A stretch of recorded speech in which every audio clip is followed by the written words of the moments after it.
Testing, testing.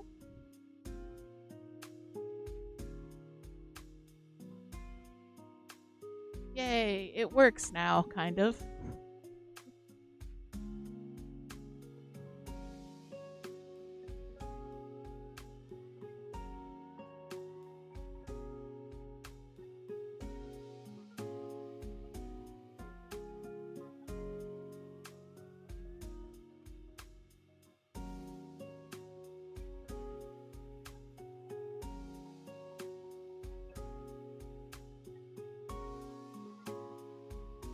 All right, hi, hello, welcome.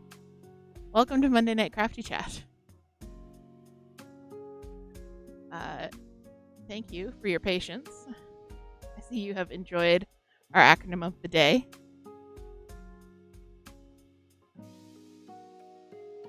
And thank you both for your resubs. That's a sub from Toot and a sub from Moon. Thank you so much. So yes, it has been 1 month of affiliate, which is absolutely amazing. Still can't believe it.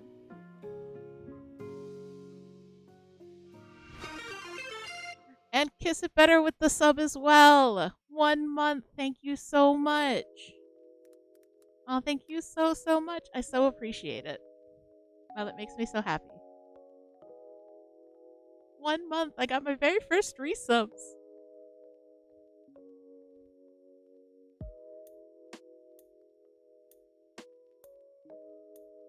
Just give me 1 sec. As always, I forgot to update Nightbot with my current project.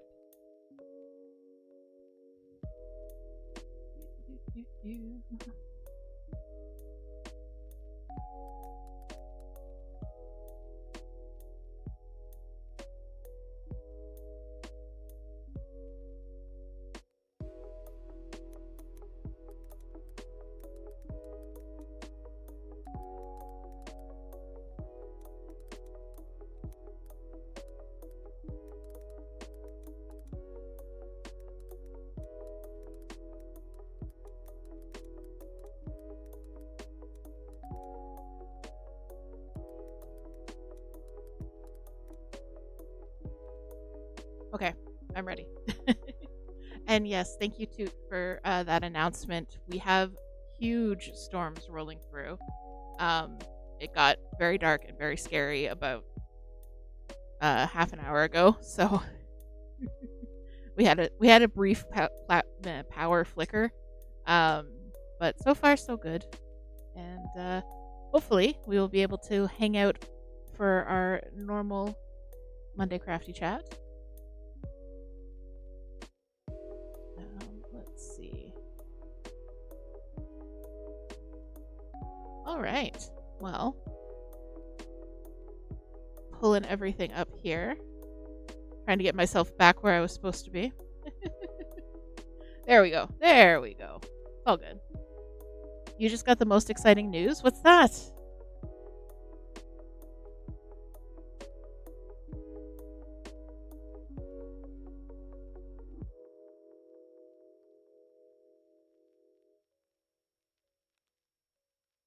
I hope everyone else is doing well tonight.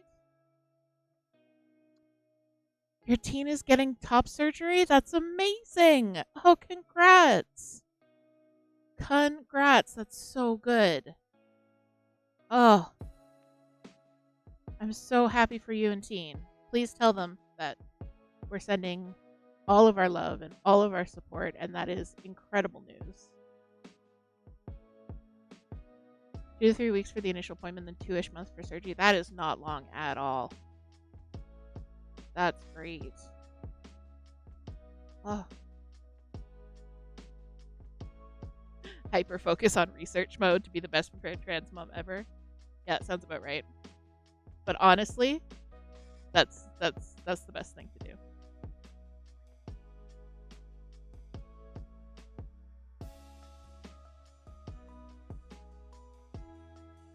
Oh, that's so good. I'm so glad.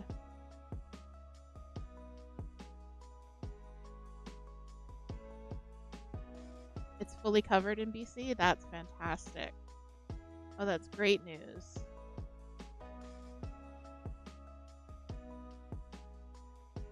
Oh. that's so exciting. I'm sure they're good. I'm sure they are super stoked. I bet it's a huge weight off their chest. I'll see myself out.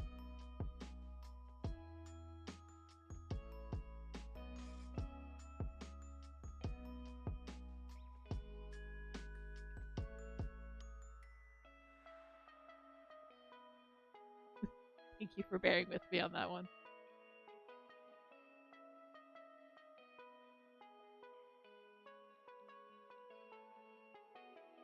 But no, that's great.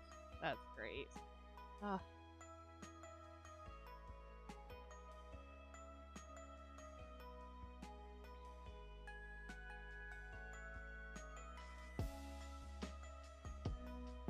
Well, I hope everyone is having a great night, and that if you are in a stormy area, that you are inside and safe. Have something nice to drink. You're nice and warm or cool and cozy, depending on the ambient temperature outside. We're doing good here. I'm feeling better. Today's been the best day I've had in a long time, which is good. Super sunny and warm there. My condolences.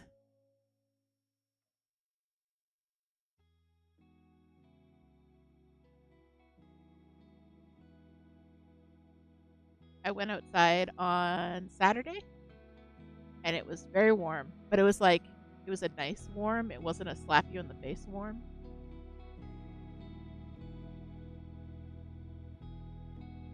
Which is good. There was a festival going on up the street from us. Oh, storms incoming.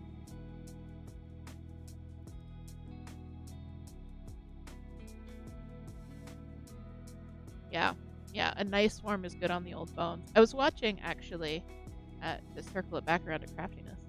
I was watching Retro Claude on YouTube. I don't know if anyone follows her, but she does vintage knitting and sewing. And when I say vintage, I'm talking like right now she's working on a whole 1840s ensemble for a ball.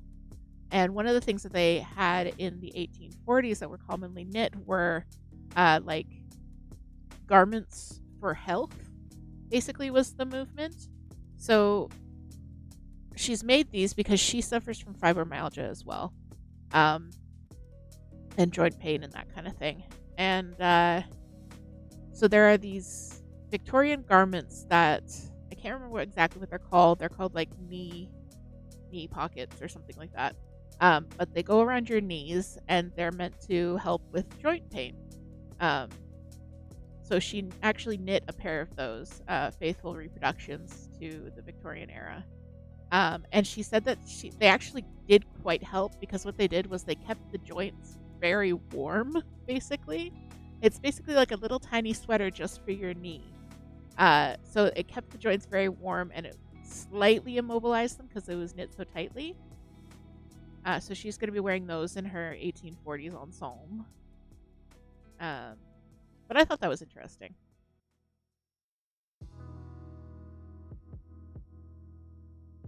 And of course, it was one of those patterns that was like, just use the usual wool and the usual needles. And she's like, we don't have this piece of clothing anymore. I have no idea what the usual yarn and needles are supposed to look like.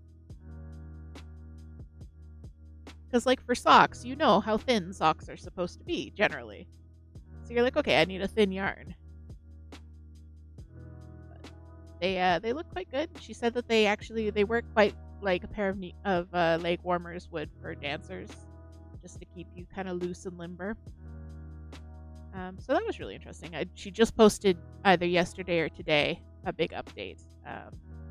Her content is super interesting if you're interested in vintage knitting, or if you are a crafter with disabilities, because she does talk a lot about how her chronic illness impacts her crafting and how she has to kind of manage her time and manage her energy and that kind of thing. It's very interesting.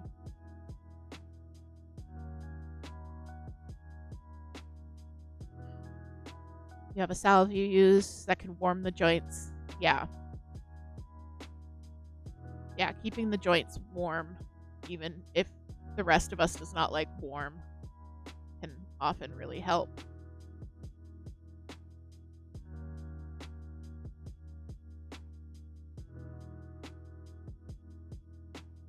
Inflammation is my thing.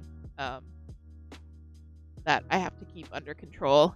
Make sure that I don't have any illnesses that cause inflammation. So, don't get anything infected, don't get a fever, don't get a cold. Take my meds, yes, as dude just yelled at me. Guys, take your meds as they are prescribed. Don't forget. Don't decide that you aren't worth taking your meds.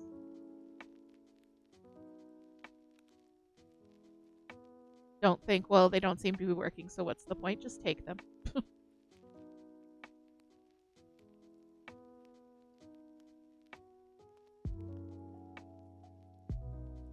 Exactly. There's zero shame in needing to take your meds lifelong. It doesn't matter how old you are, there or young you are. Medication can help you in many ways. You don't have to be like X number of years old to take medication for bad joints. Exactly. Can't make certain chemicals, store-bought is fine. And yeah, there's no prizes for living life on hard mode. Absolutely. That's kind of what I wanted to talk about a little bit tonight. Because it's been rough the last little bit. And I'm gonna touch a little bit on diet culture and eating disorders. So I'm not gonna linger on them, but I am gonna mention them. So thanks, Nightbot. So if that's really not your thing, you want to come back in like 10 minutes or so, you should be done. But I've been really struggling the last, several months with my health. The people in my community are aware of that. And it's been really getting to me mentally. And, I've had those struggles all my life. I did have an eating disorder for many, many years that I went into treatment for. And I got better. I was in a great place. I was feeling connected to my body. I liked my body the way it was. I didn't feel like I needed to change my body in any way. I felt at home with myself. Finally, that was a really big accomplishment. That was a lot to get there, and I was really happy with that. And then I realized over the past week that since I've been sick, I'm getting back to that place where I no longer feel like I'm living, like I'm in touch with my body. Like it feels like I'm living in this body, but it isn't me. If that makes sense. And I mean, it's very similar to what I felt when I felt gender dysphoria, which I still do occasionally. Every now and then it was coming to slap me in the face. But this was kind of more of like a longer lasting thing. The dysphoria of not feeling like my body was my own and that I was somehow having to work against it. So I realized I was back in that place where I wasn't feeling in tune with my body, in touch with my body, that I didn't really like my body anymore. We weren't friends anymore. We weren't the same thing anymore. I wasn't my body and my body wasn't me. We were like coworkers who had to inhabit the same space. And occasionally did mean little things to get back at each other. So I realized that about a week ago, and I've been really trying to work on it. I'm done talking about eating disorders and stuff, so you can come back.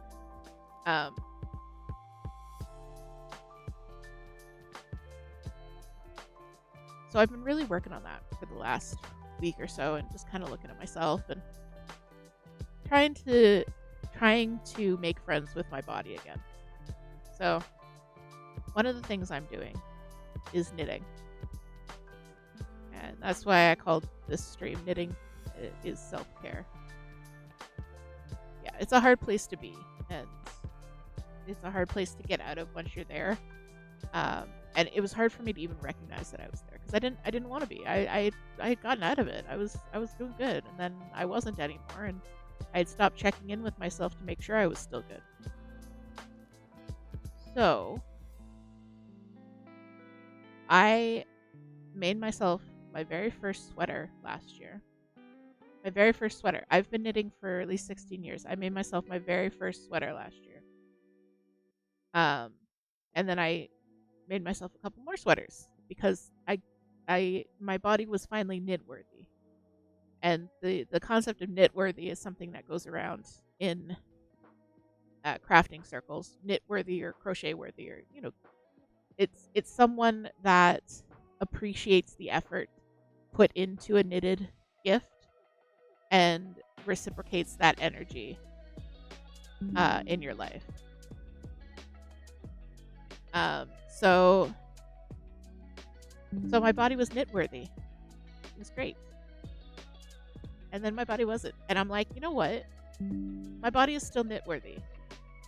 Even if we're fighting right now, we're still friends. We still love each other. Yeah, knit worthy is about appreciation and not size or shape. Absolutely. So I've decided. I looked at my sweaters and I was working on one that I decided to put away because I didn't really like the vibes that were going into it at the time. Hang on one sec. I just realized you could hear the bedoinging.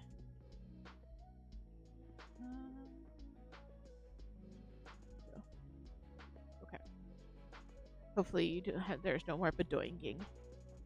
I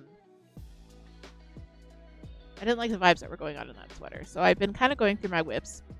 And I was very proud of myself because I only had 5 sweaters. One of which I can't work on because I ran out of yarn. So I picked out a couple that I wanted to work on to give myself a present. And show my body that I appreciated it in the condition it is right now. Even if it's not carrying me the same way that it used to. So I was looking through my whips, and then a new design came across my radar, and I saw it and fell in love with it. And I'm like, you know what? I have the stash for that.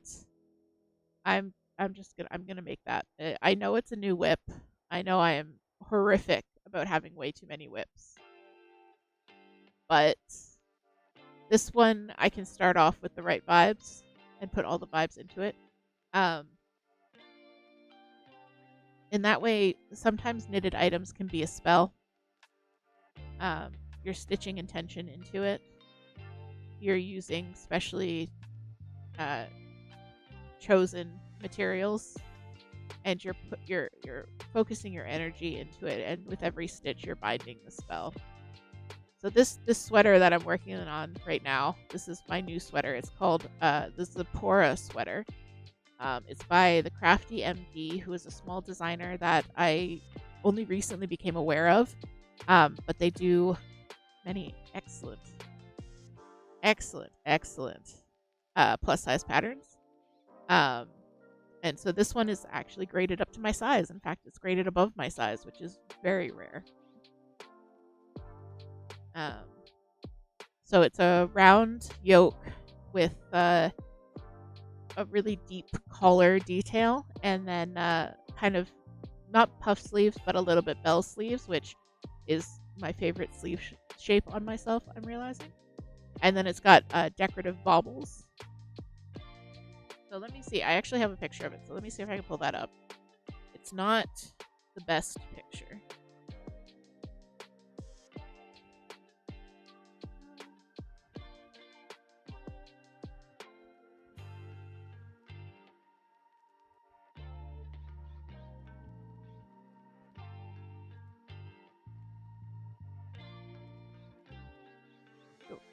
Right, so this is the Zipporah sweater, and that's the Crafty MD, that's the designer. So you can see it's a fairly straightforward sweater, but it's got these rows of baubles. Very fun. I like it. I like the neckline on myself. I think it'll be comfy. So yeah, I'm working on that. And I don't know. Names get to me. Sometimes I pick things up uh just because they're named a certain way. And Zipporah is a very strong female archetype, and I don't know. I like that strong energy. It is designed with a little bit of positive ease, so it won't be super form fitting on me, which I appreciate. But yeah, it's just I've been feeling the vibes.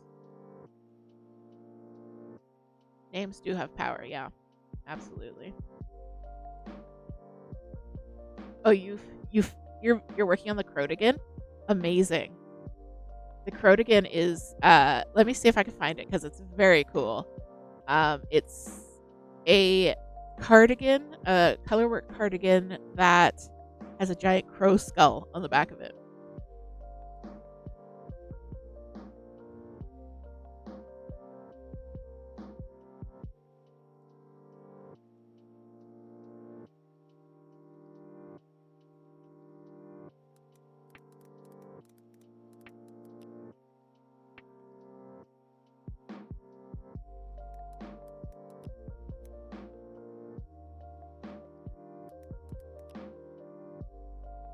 The Possibility of Crows. That's what it's called. It's not actually called the Crodigan.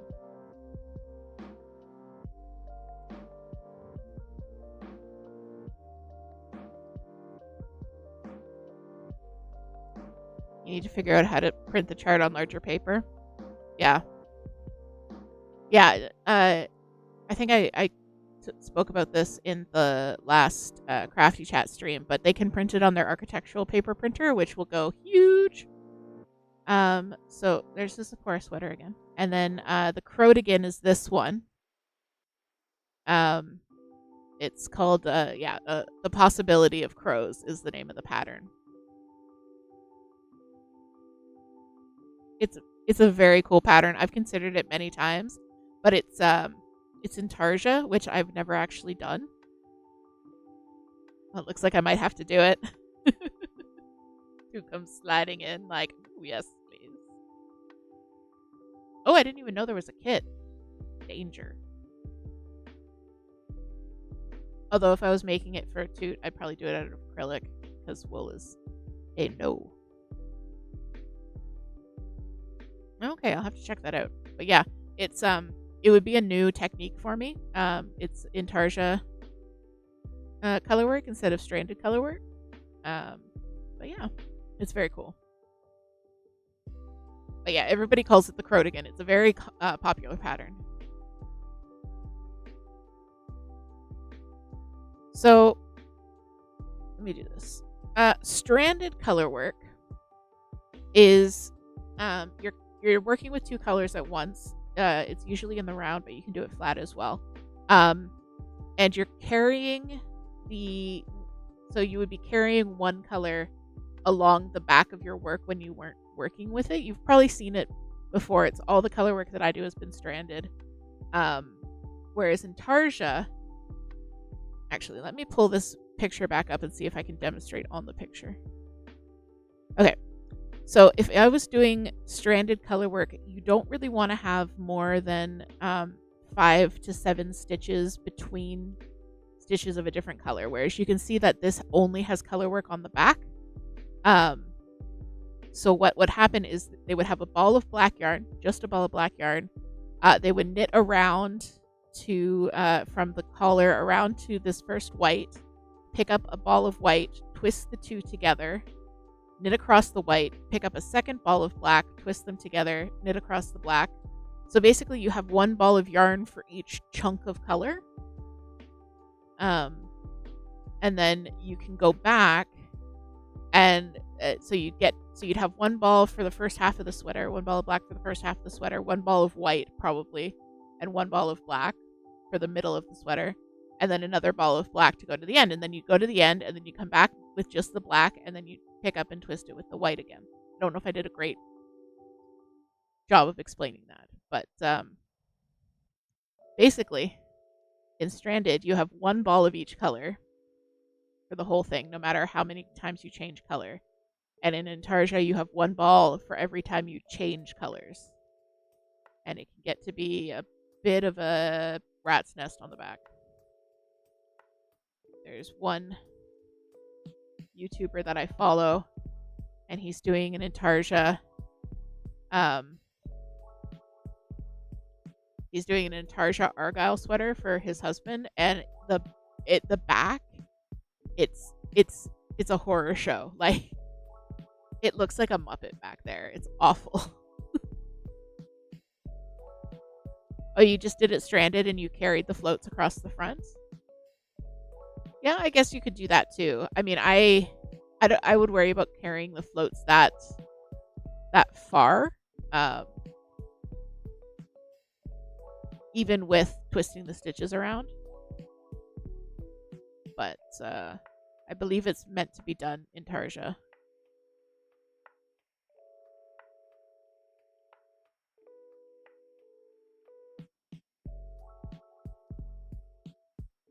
The other kind of colorwork knitting is mosaic, in which you only work with one color at a time, and then you make the different patterns using slip stitches, which is something I've kind of done before. My vintage socks, that's how that check pattern was done, was with slip stitches, but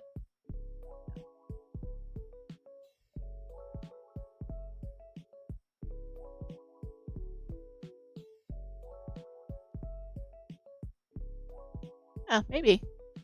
Definitely, I think Intarsia might be, because, like, looking at it, since it's just the two colors, you can probably get away with doing still just one ball of each and just Intarsiaing the white across the back section, if that makes sense. But you know, like, all the really old granny sweaters that have like the huge, like, Mickey Mouse or the puppy dog or the big chunks of color, those are all done with Intarsia.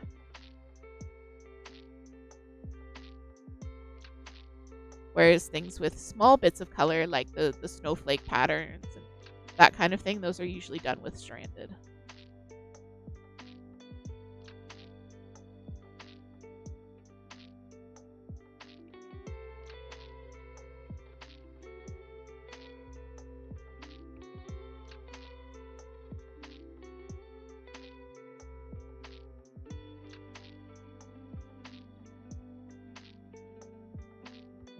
So I'm working on Zipporah. I've got to do 24 rows of ribbing. I just started this today, and it took me a while to get gauge. I was originally going to use a different yarn entirely, but I just could not get gauge with it. Like, I started. It's meant to be worsted on a 5mm, and I started on a 5mm, and I swatched at 5, I swatched at 4.5, I swatched at 4, and I still wasn't getting gauge.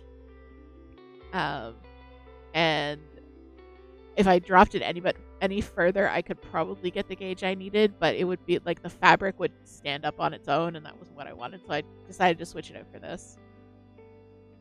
So for this one, would you have, like, multiple whites that you're working with? Honestly, I'm not sure. I know a couple of people who have made it. I can ask them what they did, and we can chat later about it if you'd like.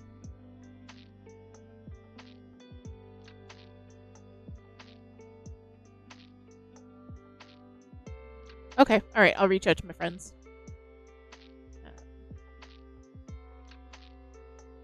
And I'll have a thinky think about it as well. Let me make a note.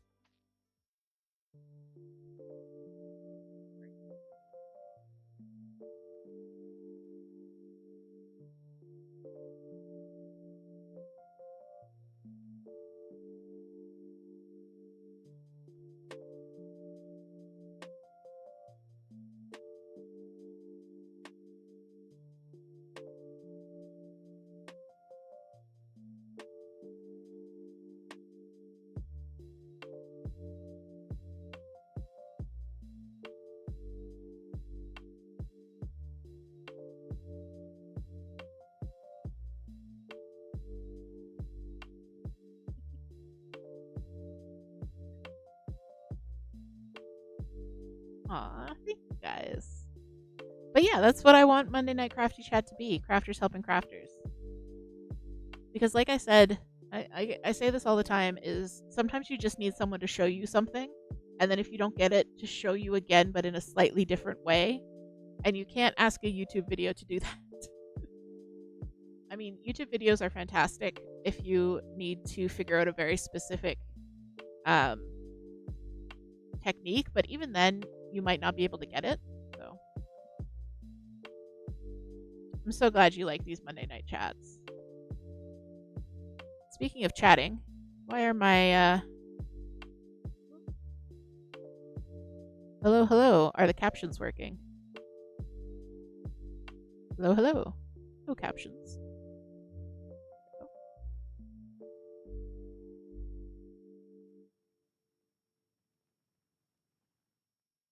Tech issues galore tonight.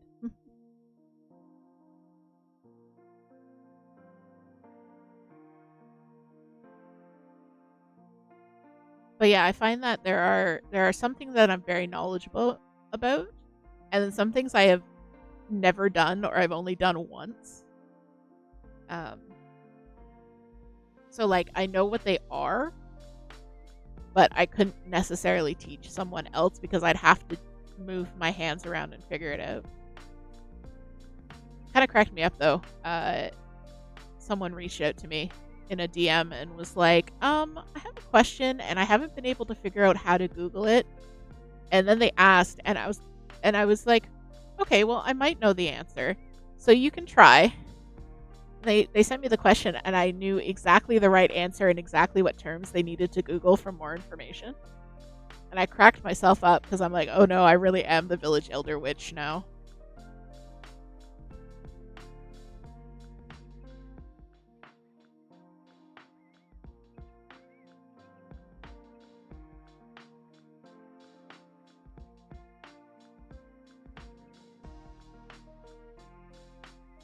Yeah, exactly. Like, you're like, I need to know how to do this thing.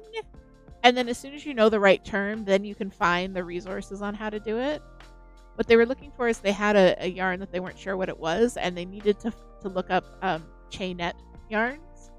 Which, if you don't know that the term for that kind of yarn is chainette, like, you're never going to come up with that. But as soon as they knew what to look for, they found exactly what they were looking for.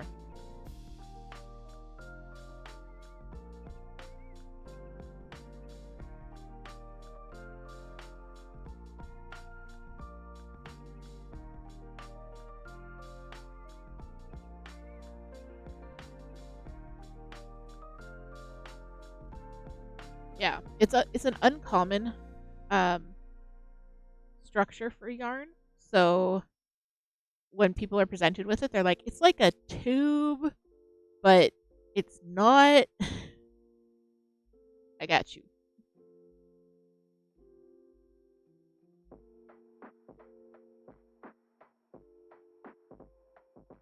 So for speaking of yarn, so for the Zipporah sweater, what I'm doing is I didn't have a plan for this yarn really. I was kind of like, I could use it in this, I could use it in this, I could use it in this, but I hadn't really settled on something. So this is what I'm using. Your teen might like this one. It's Lion Brand Ice Cream Cake. Big Scoop is the yarn in the colorway Cake Batter, but it's the Trans Pride yarn. Like it's pink and blue and white. It's the Trans Pride yarn. Yeah, exactly. I'll type it in the chat for you.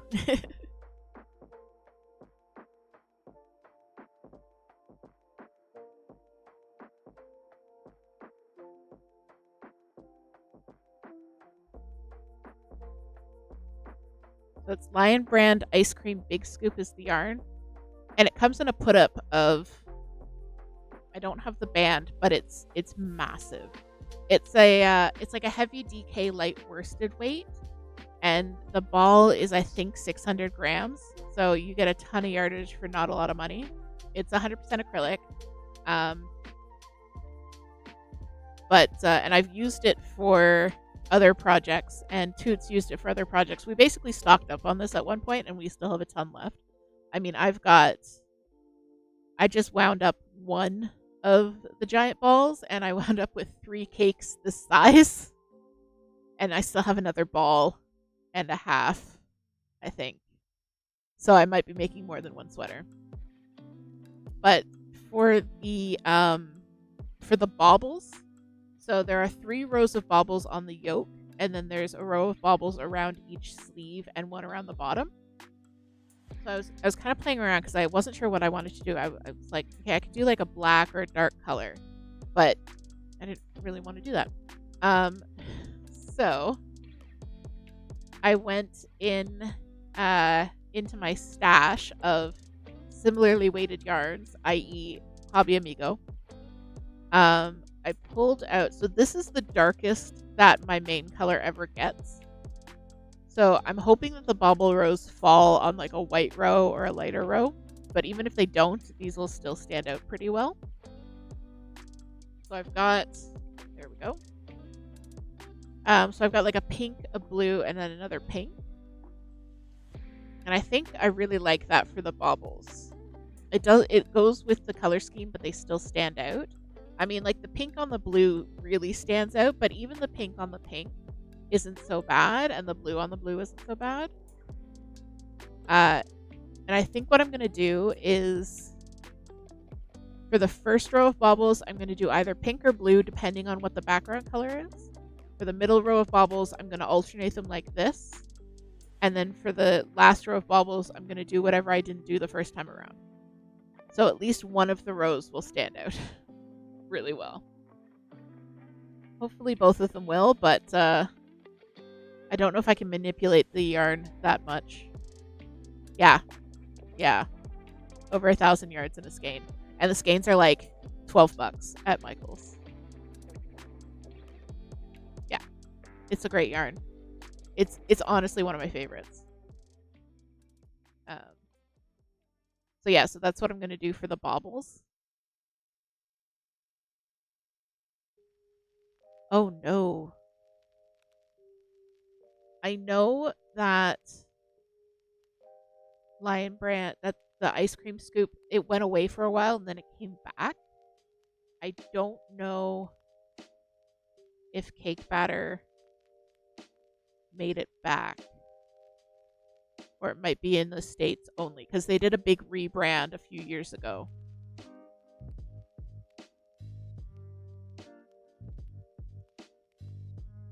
Oh, okay, good. Yeah.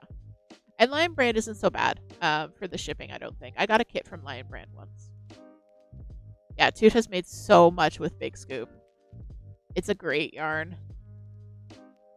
It's soft. It works as a DK or as a light worsted. Wears like a champ. You can wash it no problem. So it'd make a good blanket.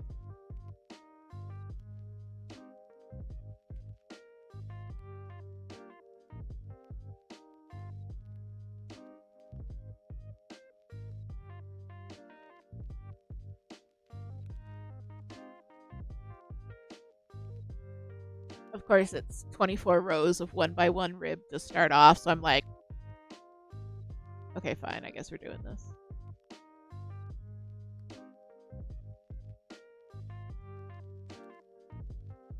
A nice pattern for a blanket that isn't distracting from the colors, but isn't just boring to knit.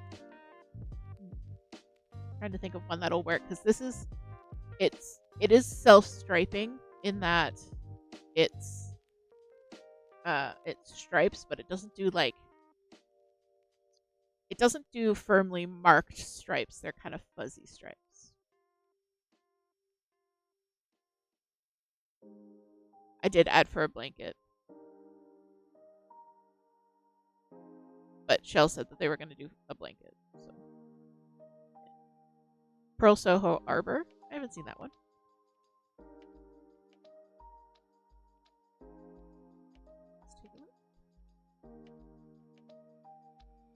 I've just got Ravelry open. Yeah, no, Shell had mentioned that they were going to make a blanket, and then I somehow managed to remember that one piece of information.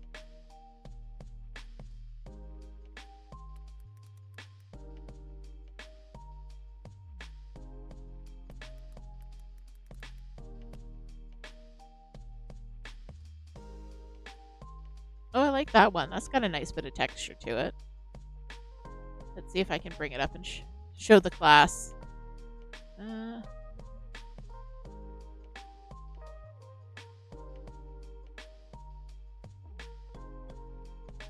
This is the blanket that Shell was talking about. So it's got a nice almost argyle diamond texture to it. And it looks like it's just knit and pearls, so it shouldn't be too bad. Yeah, probably quite mindless, because like once you get the rows of pearls set up, then you don't really need to think about what's next, because you can just read your knitting, which would be good. Just gonna take a quick peek while I have Ravelry open. If you're not familiar with Ravelry, it's didn't mean to save this on the same page. There we go. Okay.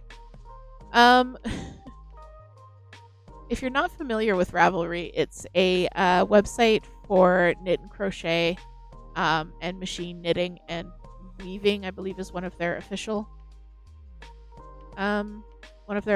crafts.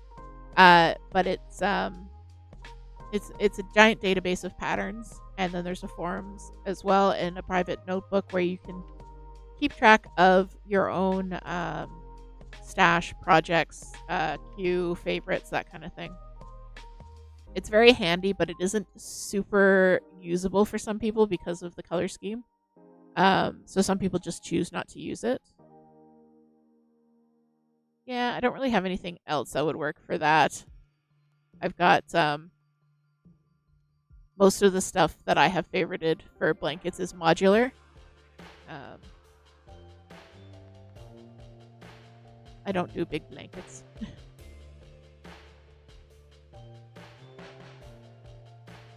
Lars and the real girl. Let's look at that together, shall we?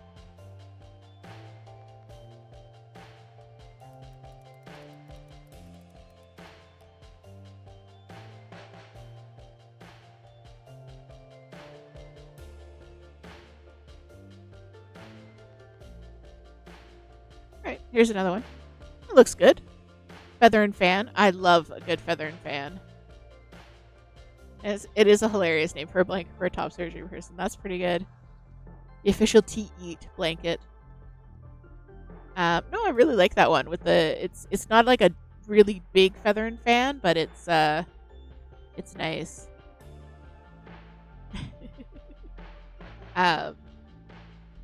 Feather and fan is this sort of like wave pattern with the small eyelets. It's a pretty common motif, and you can make it big and dramatic with lots of eyelets, or smaller and more subtle like this. It's also called Old Shale, but it's a pretty common blanket motif.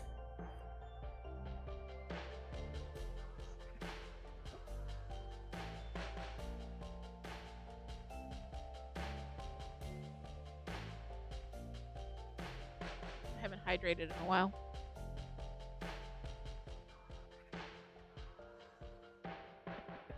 It is a creeper face. Oop, hydrate.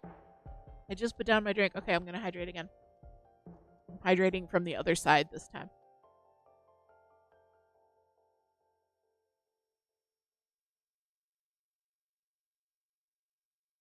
Just before the stream, I finished a bowl of sweet coconut rice with strawberries on top.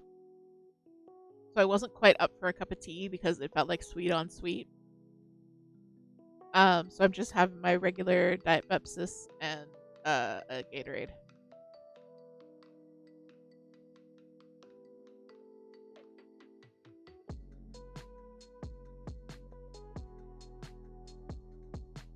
Ooh, kimchi ramen. That sounds good.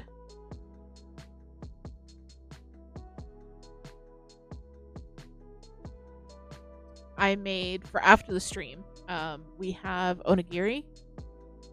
I made, I'm sure they're very white people onigiri, but I made onigiri this afternoon. I have barbecue pork for myself and corn and edamame for Toot. So those are sitting waiting for after the stream. Toot, it is 6 p.m.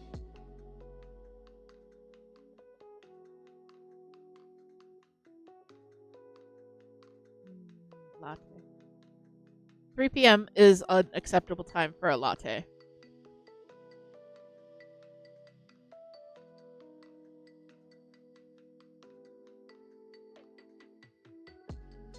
But yeah, I learned how to make onigiri several years ago. I haven't been up to making them in a while, so I'm glad I was able to do it today. They're really good. It's sticky rice balls with yummy stuff in it, and then a little bit of seaweed. Well, nori, dried seaweed. Don't know why I said seaweed. I know it's called nori.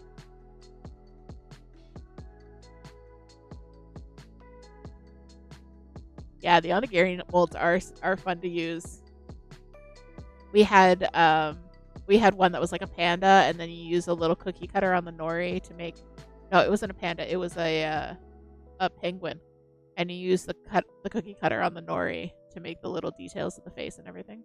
That was pretty cute. Yeah, my cutoff for coffee. Usually, if I make it, I'll say I can't make it later than 3 because usually it'll take me a couple of hours to drink it. So I try to like finish drinking it by 5. But if I don't let myself make a coffee after 3 unless I'm just really dead.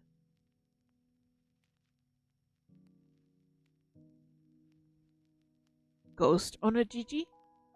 We call them Onojiji because Gigi really likes Nori and will take off with them. So, all right, we're gonna have to look into these ghosts onigiri molds because, yeah, an onigiri mold.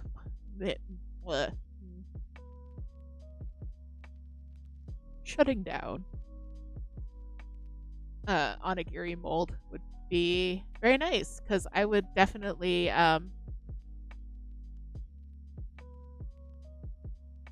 so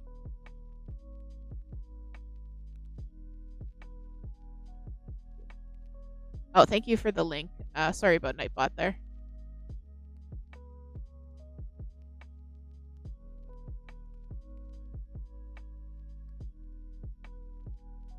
What was I gonna say? I've completely lost my train of thought. I have just shut down. Shutting down. Okay, I have to see these.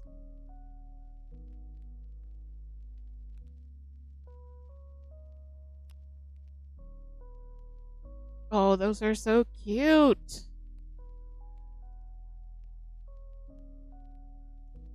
Okay, we might have to take a look.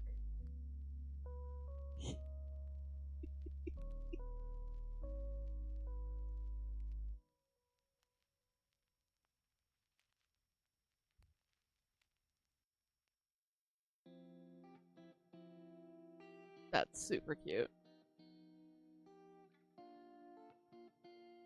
Thank you. Thank you for the rec.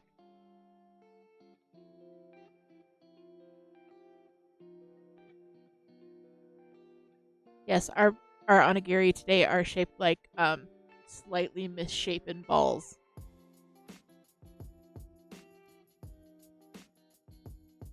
But that's okay. They're round. They're doing their best.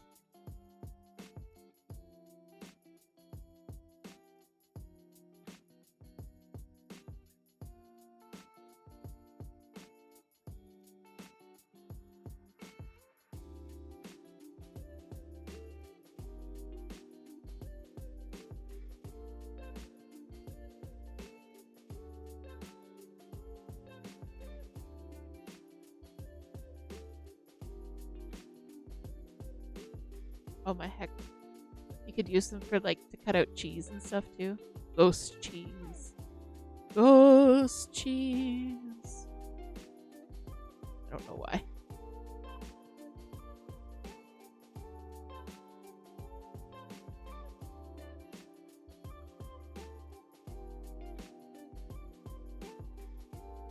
I need to stop telling myself that I need an excuse to make sticky rice. Because, like, my heck, I love sticky rice. And we have a rice cooker, so it's not even that hard anymore.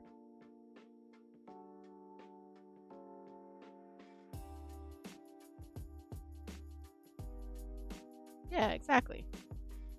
I'm allowed to have the things that I like. self-care.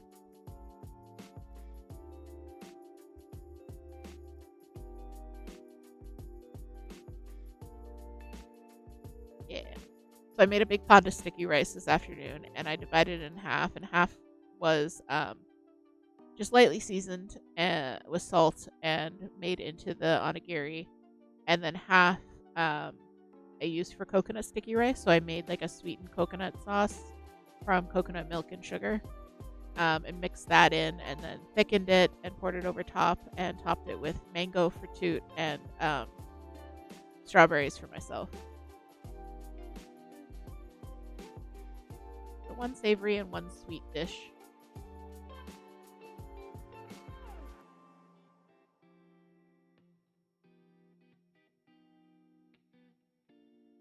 Yay! That's awesome. It's such a good yarn. You're welcome. I'm glad you were able to find it and that you were able to get your hands on some.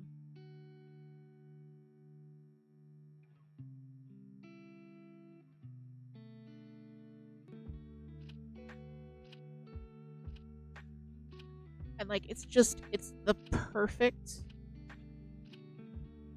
Not bad at all. On shipping, not bad.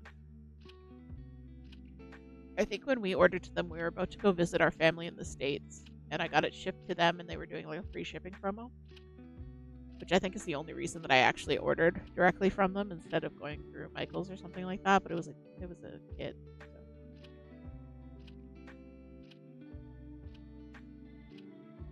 Yeah, I don't know if they intended it to be trans pride yarn, but it's like the perfect shades of pink and blue.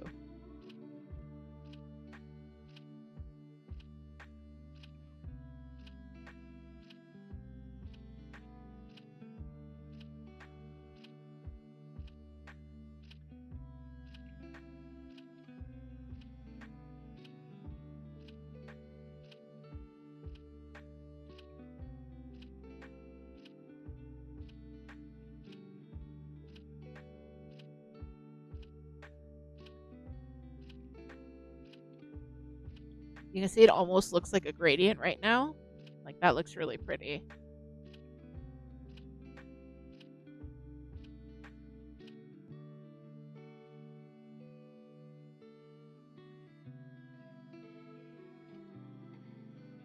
Yeah, I picked a good spot to start in the skein.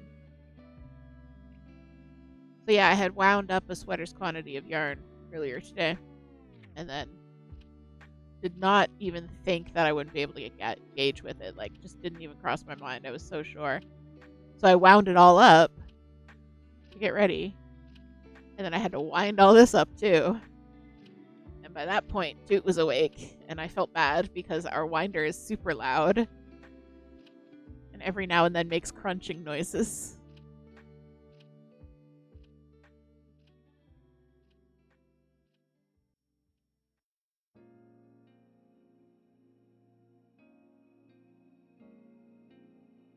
One skein apparently makes a 37 by 39 blanket. Oh, that's a good sized blanket. Hey, Jooms. Hello, Jooms. A second skein for reasons is a good idea.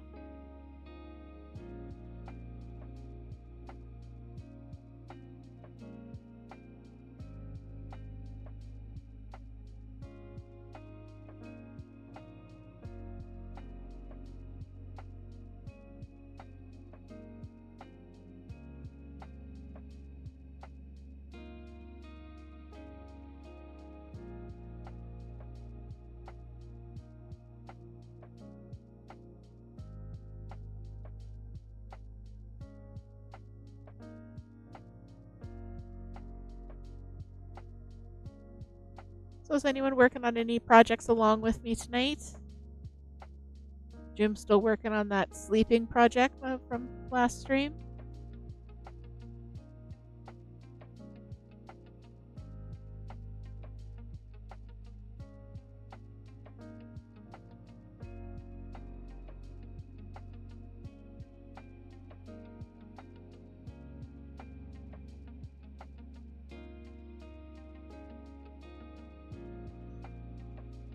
Hey, Nightbot, okay. I'm going.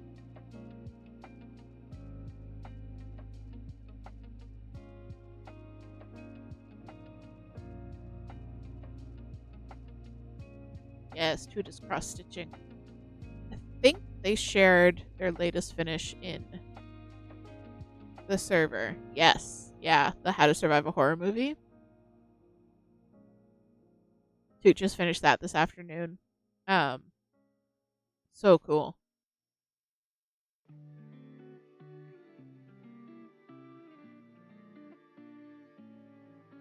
I love it, of course, because it's like very pastel goth. How to Survive a Horror Movie, but make it pastel rainbow. Yay, more gay sweaters. All the gay sweater frogs.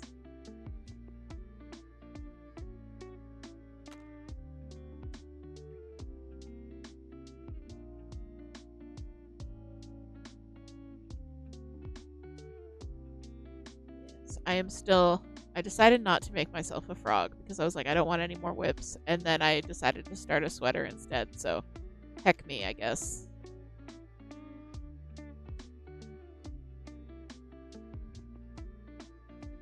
So, because I'm very proud of it, I'm going to show you guys Toot's latest finish. I'm proud of it, like I did it myself. But this is Toot's latest finish. It's How to Survive a Horror Movie. And it's 11 rules for surviving a horror movie.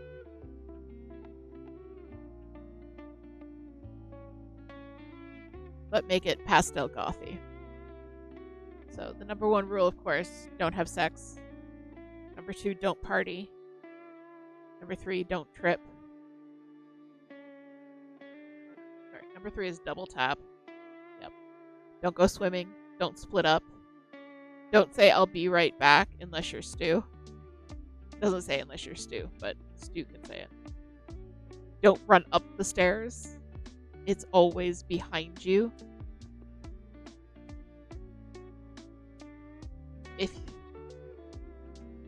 If you trip, get up.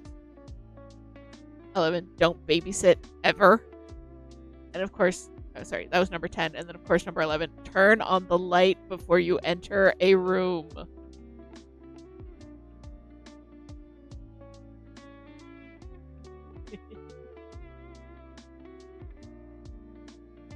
Too bad, so sad. It's a witchy stitcher pattern who has lots of stuff like that. The kind of submersive.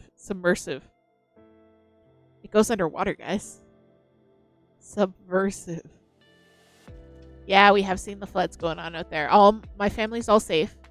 We've been in touch with them. But crazy weather events. Oof, that's rough.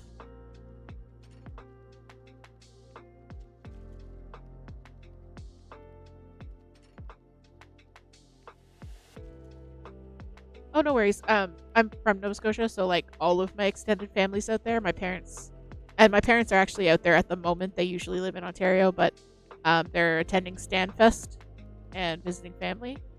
Luckily, Stanfest is on high ground.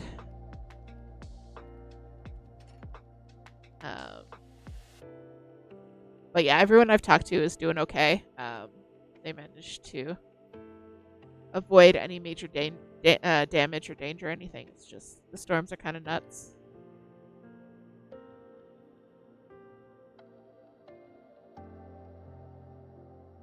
Apparently, my mom was telling me. So they're at Stanfest, which is a folk music festival. If you're familiar with Stan Rogers, he wrote Barrett's Privateers and that kind of thing.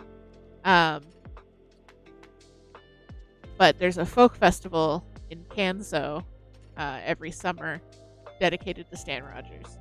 So they've been at Stanfest, and apparently someone like Rhinebeck sweatered the heck out of it, and there were all these people walking around with lobster hats.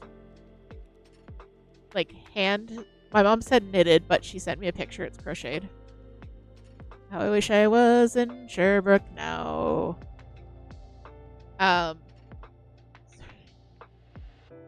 Because it better just summoned all Canadians in the room. Well, at least all Maritimers.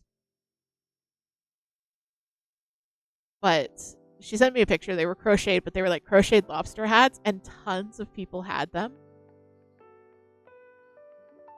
So I don't know which hooker, crocheter had the idea and just started cranking out these hats.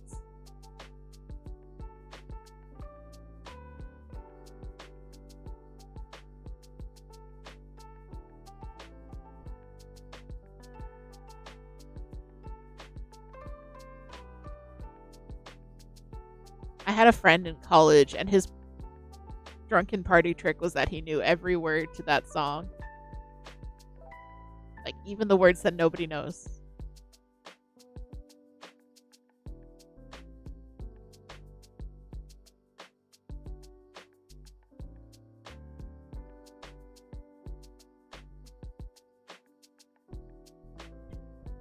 You know every word to the Wellerman. That's such a good song, though. It's such a bop. Oh, it's so good.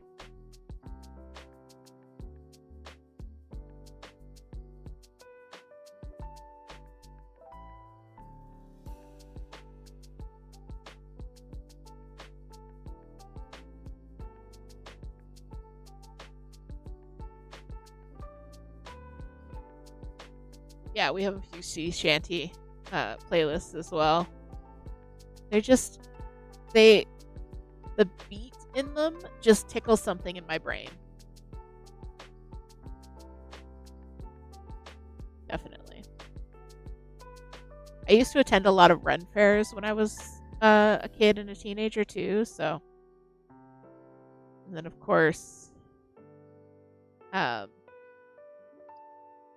growing up Nova Scotian, you hear a lot of nautical music. Oh, Boat Like Gideon Brown is so good. Boat Like Gideon Brown.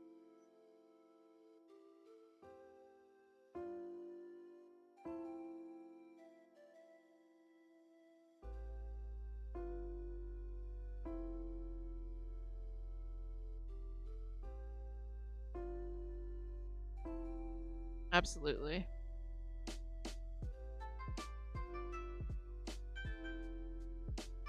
Songs that tell a story are great, especially when you're not really expecting them to tell a story, or they tell a story while also having a really great like repeating section.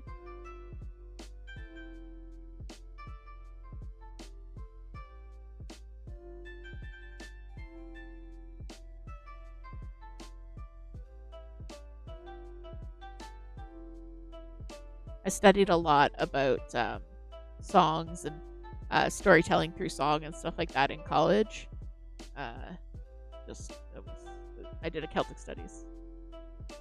Gonna go make your latte? All right, we'll see you in a bit.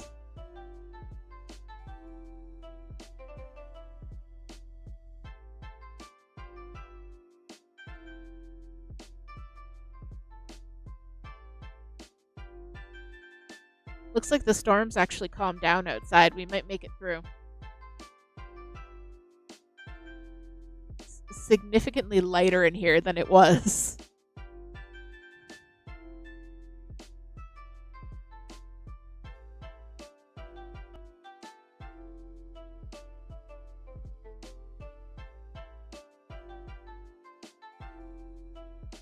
Starting to get into some of the blues here in a bit. I really like this yarn because it's a striped yarn. But it's also kind of has a gradient effect. So the overall effect is that of a gradient stripe, but it does occasionally pool depending on how many stitches it is. It's a great yarn. It's a great yarn.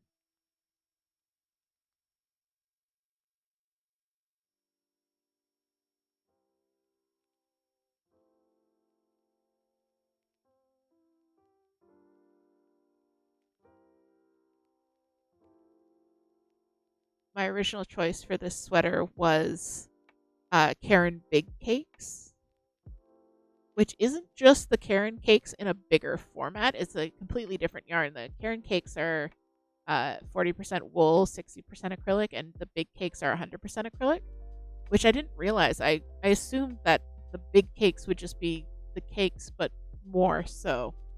But no, totally different yarn. And I really like the big cakes. I really like the feel of it in my hands. Um, just that it's just very pleasant to work with. But it is on the heavier end of worsted, and I think this sweater for gauge really calls for the lighter end of worsted. Well, that's okay. I was planning on doing a striped flax with the Karen Big Cakes, and I can still do that now.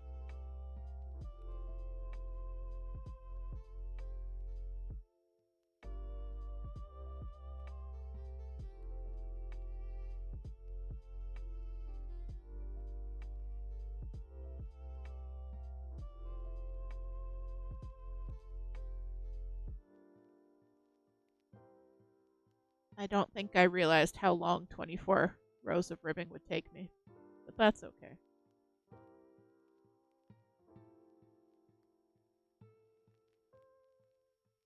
And I like that there's bobble details, but there isn't like a ton of bobbles, because bobbles are actually quite annoying to do.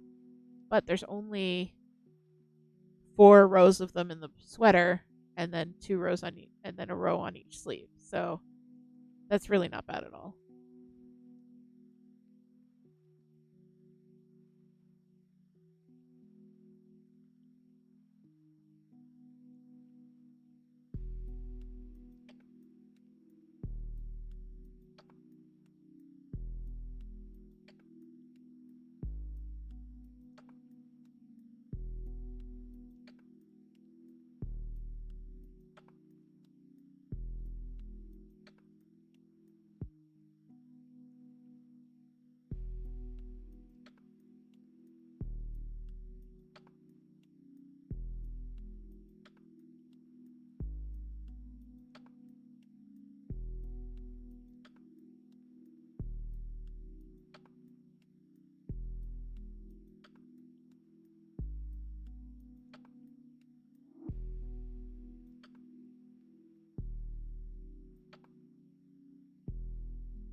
Yes, the sun is shining again. It's beautiful.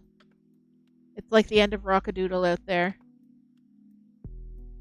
That's a reference no one is going to get. No one watched Rockadoodle. It's fine.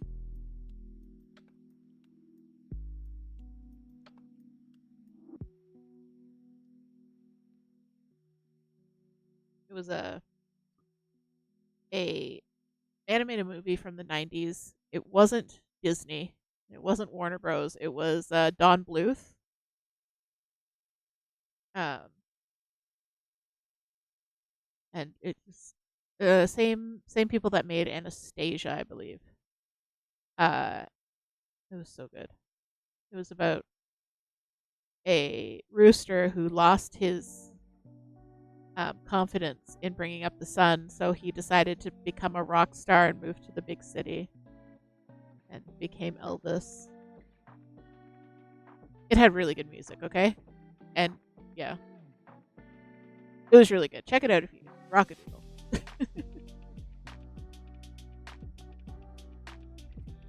But whenever the sun comes up after a really heavy rain, that movie is what I think about. Because that's the entire plot of the movie is the sun coming up after a really hard rain.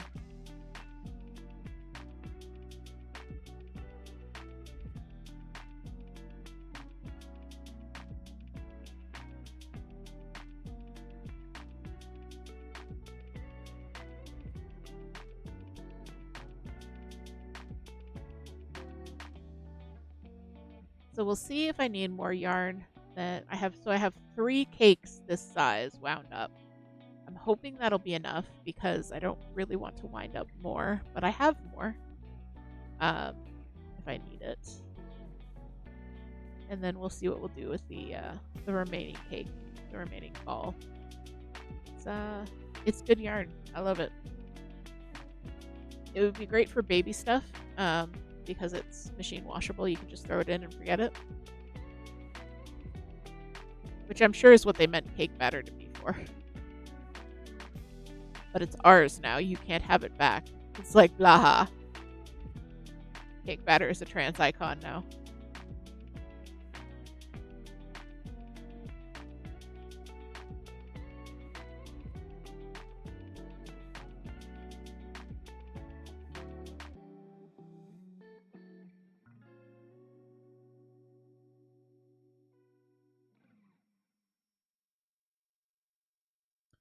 I'm using my interchangeable set. This is actually from my original interchangeable set. It's the rainbow nitpicks. I don't know if that's gonna focus. Yeah, there we go. It's the rainbow nitpicks in a 5mm. I've had these specific needles almost since I began knitting, so at least 15 years, if not more. They're still going. They're still great. Actually, the Knitpicks has replaced needles tips for me twice now, without a receipt, and like at least 10 years after I bought them. So that was nice. I have 3 sets of them. I've got these rainbow ones, the Caspian blue green wood ones, and then the nickel plated. Can I find either the Caspian blue or the nickel plated in the 5mm? No. I don't know what project they're on. I'm sure I could figure it out, but that would be difficult. I don't feel like it. But it's good to have the interchangeable set when you're trying to swatch because you have everything right at hand. And what I do when I swatch, if I'm not sure what needle size I'm going to do, is I will start a piece like this, say. So just, cast on enough so I can get... A gauge swatch should be at least 5 inches wide. As you can see, I do not do my gauge swatches 5 inches wide. I do it so I do mine about 3 inches wide, so I can measure 2 inches in the middle, and then have like the sides be wonky. So I'll do my little swatch, and then I'll knit with my first one, and then I won't unravel that or take it off the needles. I'll just slide it onto the cable, swap out the needles for the next size, do a purl row, so as like a visual demarcation. Hey, Earls! I'll do a purl row as a visual demarcation, and then just keep going on the same piece so I can compare not only like the stitch count, which is why you gauge swatch, but also the drape of the fabric to see like which ones I feel I like more. And that way I don't have to cast on again, and it's just easier to knit and to measure. Well, thank you, Kiss It Better. Free tip. If you're trying to get gauge with multiple needles, that's usually the best way. Some people, what they do is they'll do the purl row, and then they'll do like a series of yarn overs. So if they're doing a US 7, for example, they'll do 7 yarn overs, and then they know that that's the needle size they use for that section. I don't tend to keep my swatches, so there's no real reason for me to do that because I know what needle size I use for which section because I just did it like a second ago. But if you do keep your swatches for a while, that's also a really good idea. Also, early has come. I swatch a lot because, I usually need to resize my garments. And I also design, so you need to know your gauge when you design, because that's what all the math is based on. So I swatch pretty much every garment project I do. I swatch, and then I do math. So really, I should be making larger swatches. I just don't because I can't be bothered. You have magical tension? That must be nice. I think my tension is actually a little bit loose compared to most people. Like for the the sweater that I was trying to do, I was trying to get to 4.5 stitches per inch, and I could not get below 4 for the life of me. I was pretty sure the thing was going to stand up on its own before I got there, but I got gauge right away on the 5s with this yarn, so perfect. Really needs love.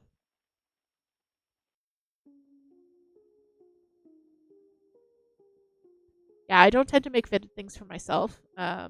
Toot likes a fitted silhouette, so if I'm making something for them, I'll do a more fitted silhouette. But I tend to make men's patterns or more masculine style stuff for myself, if not outright baggy. Like the Chucky sweater that I just did, when I tried it on, it if I'd been making it for Toot, it would have been perfect. But because I was making it for me, the fit just wasn't right. So, and if you're knitting something for yourself, the fit should be right because there's really no reason for it not to be right. Yeah.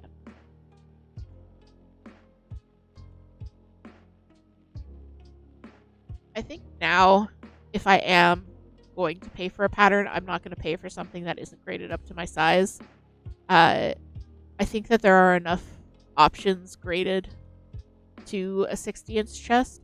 I mean, I have a 58-inch chest, but I usually do a size 60 because I like that little bit of extra ease, especially around my belly.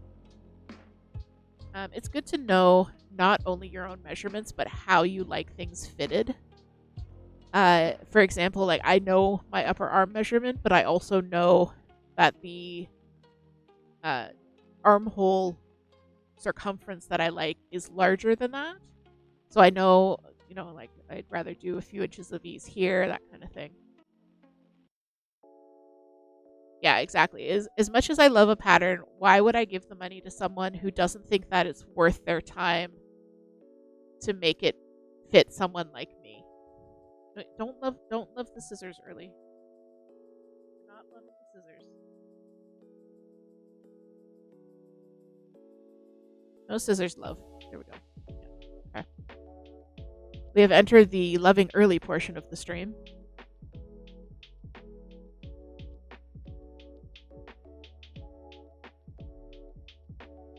Yeah.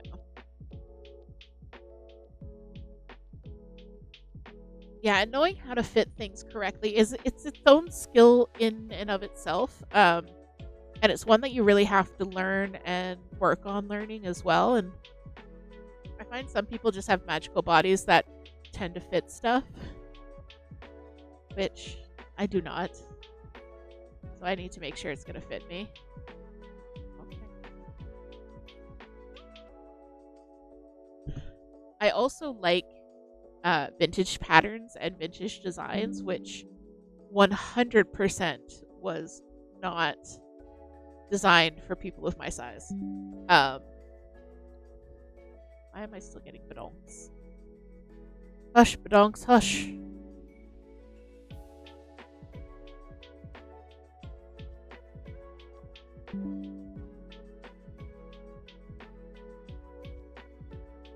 Oh my heck. There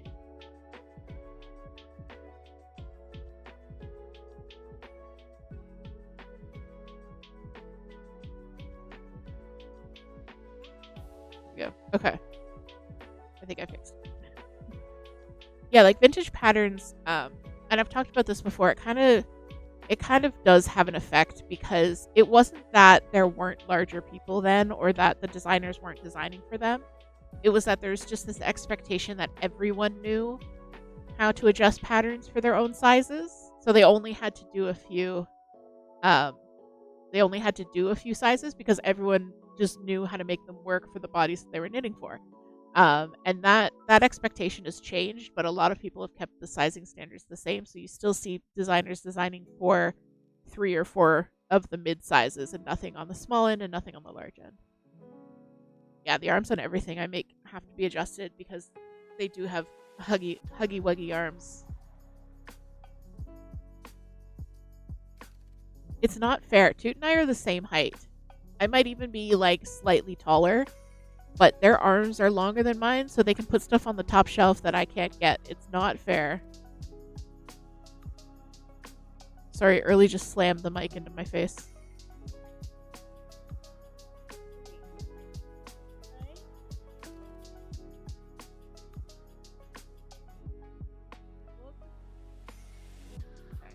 Daddy work?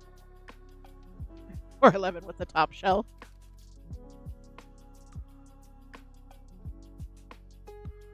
My sister is also 4'11". When she was 12, she started planning a party for when she hit 5 foot. She was 4'10" at the time. She has never reached 5 foot.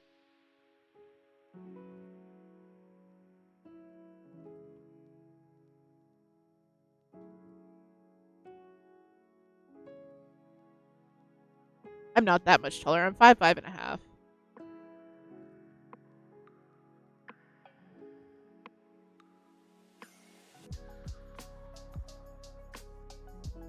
The top shelf is the thing that you get the tongs out so you can grab the stuff up there.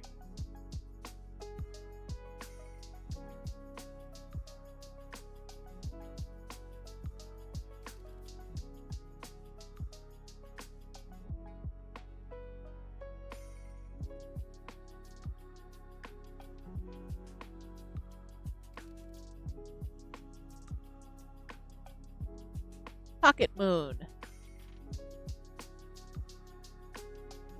Pocket shell. Sha sha sha sha.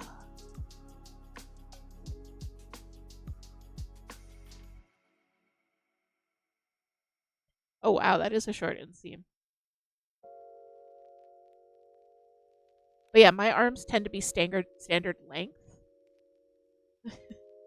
And Toots are just long. She also has long legs. They're very pretty legs. I like them. She has long legs and long arms.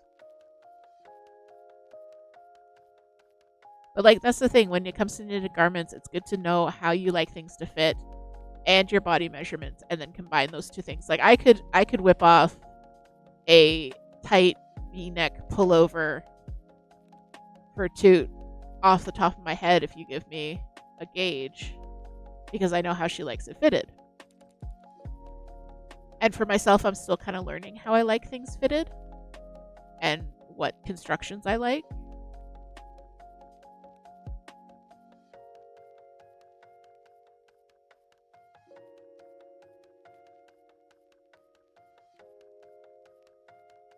What bugs you is when people complain about the fit of a garment being too loose or too tight, but that is how it was designed. Yeah, it's like, you've seen the pictures, you know how they fit on a person. What I really appreciate, sorry, I'm peeking my mic a little bit. What I can really appreciate is when designers will not only tell you what the intended ease is, but the measurements of the model wearing the picture and the size that they're wearing, so that you can tell, like, oh, okay, so it has this, that's what this much ease looks like.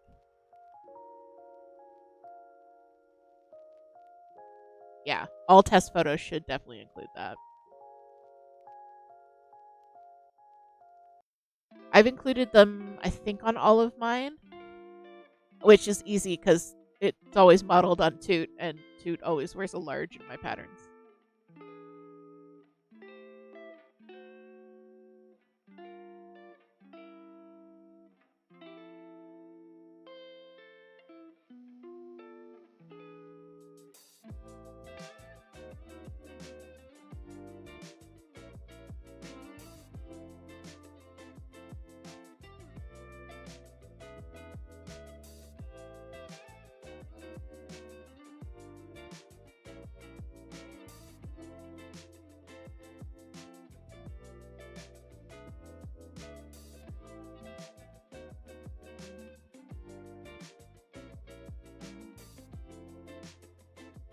I love that Early's just hanging out with us.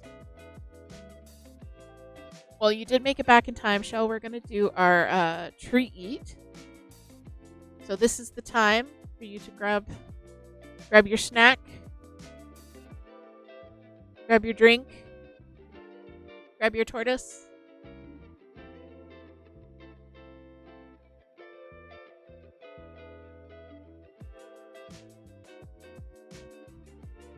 Pow has been as destructive as ever.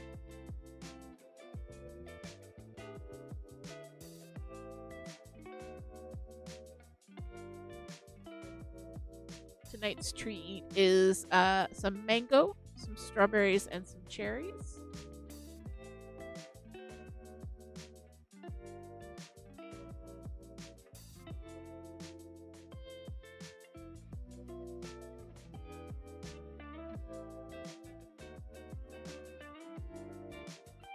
I cut her strawberries and usually her grapes as well, to keep them from rolling away on her.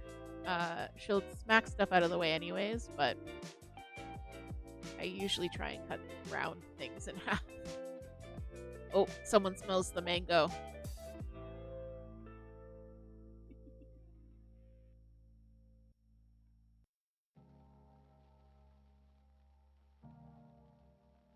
Thank you, Toot, for doing that treat eat for us.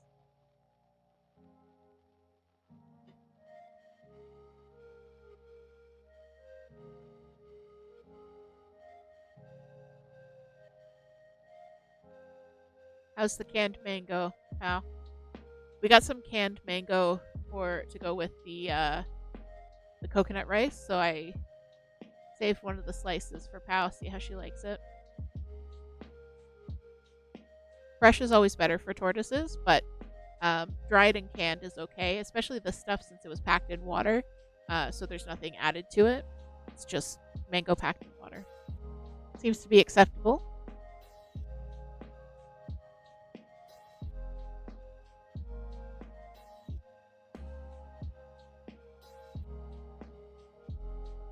Seems to be very acceptable.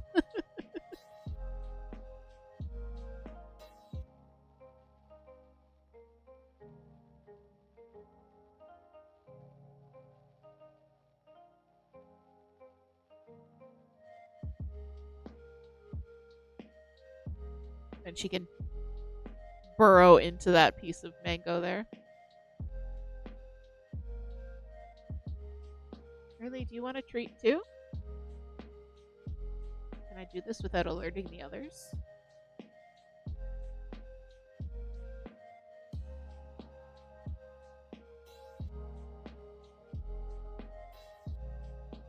But Early's such a good girl. Here you go, baby. There we go. Treat time for everybody.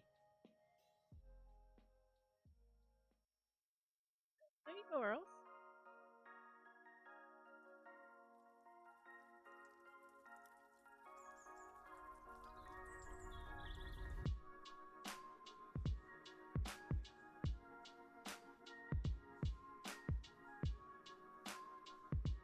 Yeah, but Bella hasn't bothered to get up, so no treats for Bella. Ha ha ha ha. Only treats for Early.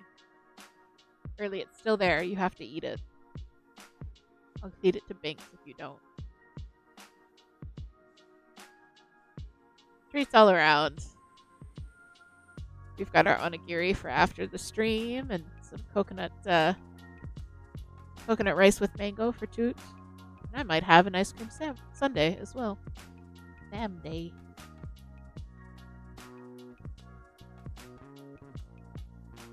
Bella is interested, but also she's in her high warms, which we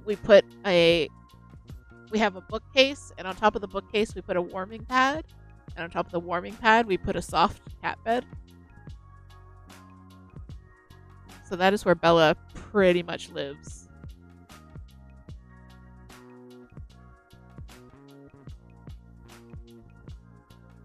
Early still hasn't eaten this treat. Do you want me to put it over here?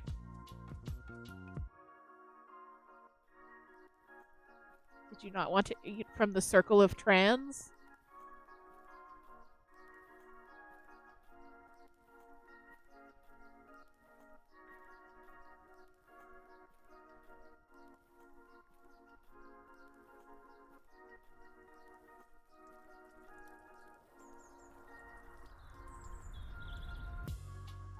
It's already dead, baby. It's not gonna get you.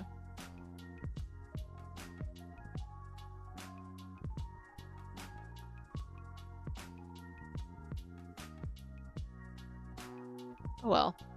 At least someone is chowing down right now. Look at Pow go.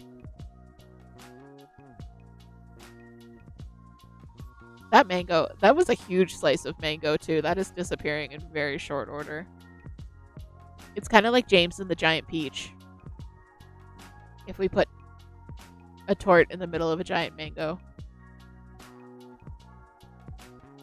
Okay, goodbye. All right, I just have a treat on my desk now. Let's see who is the first to notice and do something about it. Oh no, not a cat summons. Okay, here we go.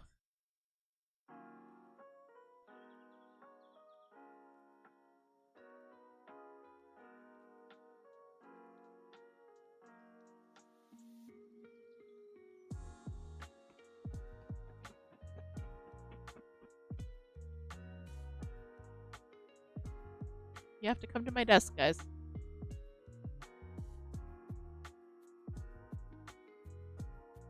Come into the circle of trans. There's a big handsome boy.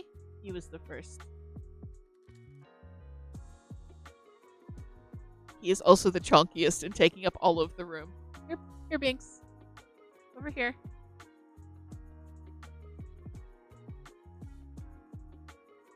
Binks and Bella are also on my desk, but someone is taking up all of the camera space.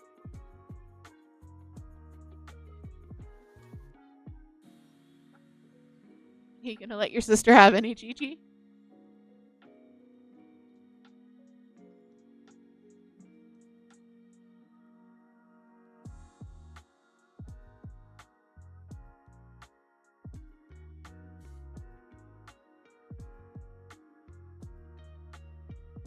There's Binks. There's Bella. Kind of.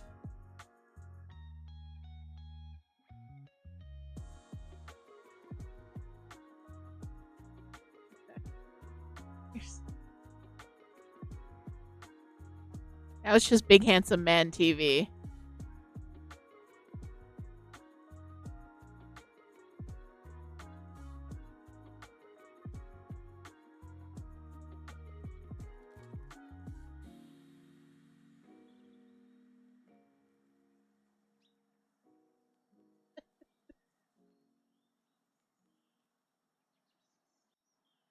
Hi, guys.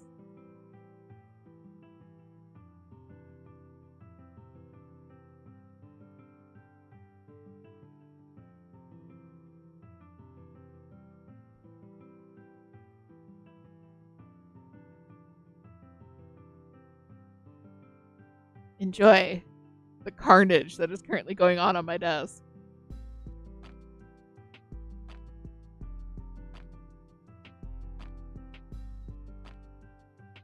What did my Bujo ever do to you?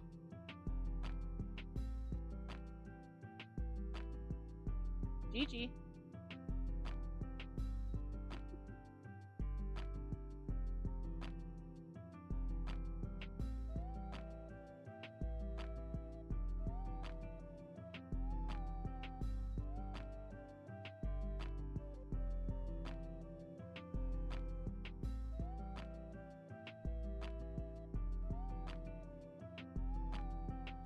And here's Bella, looking for more treats. I gave you guys lots of treats.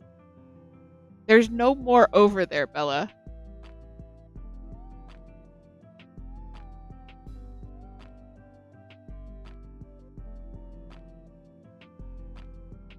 Aw, I missed it. They were being cute.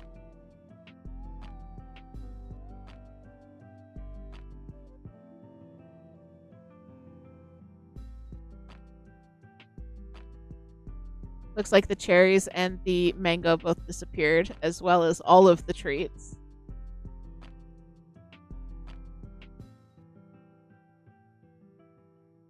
Bella is currently trying to burrow under my desktop. Bella, there's no more treats over there.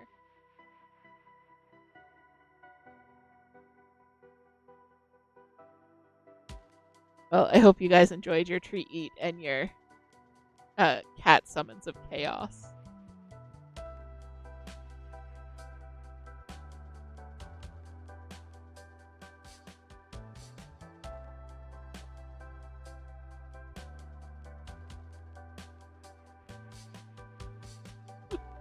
My goodness, my goodness.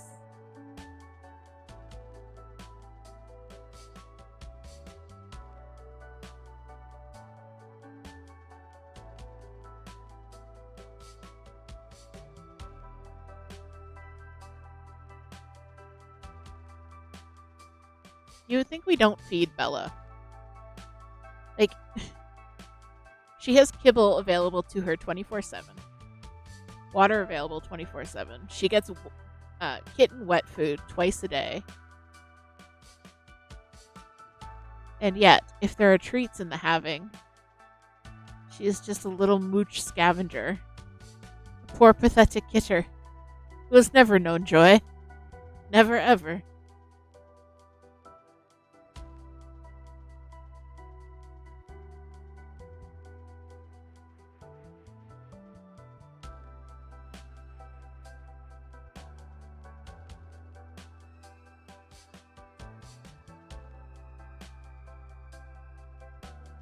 Bella is still watching me. Not Bella. Binks is still watching me like there might be treats in the offing.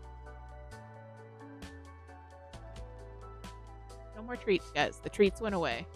Oh, the treats are still on my desk. Let me just put those away.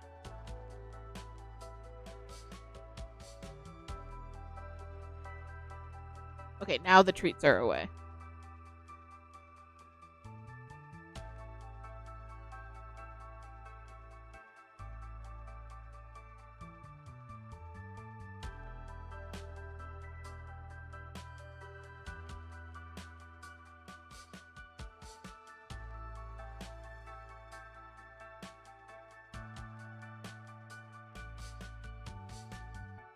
So you may have noticed that we're back to our old setup for Monday Night Crafty Chat with the overhead camera instead of the camera angle kind of looking at what I was working on. So one of the things is I'm feeling better, so I'm able to sit up and do it this way. And the other thing is that I'm not doing cross stitch, so I don't need the work to be close to my face. Hi, Binks. I am still cross stitching, working my way along with a little piece from Bad Stitch. I think it was what I was working on last week.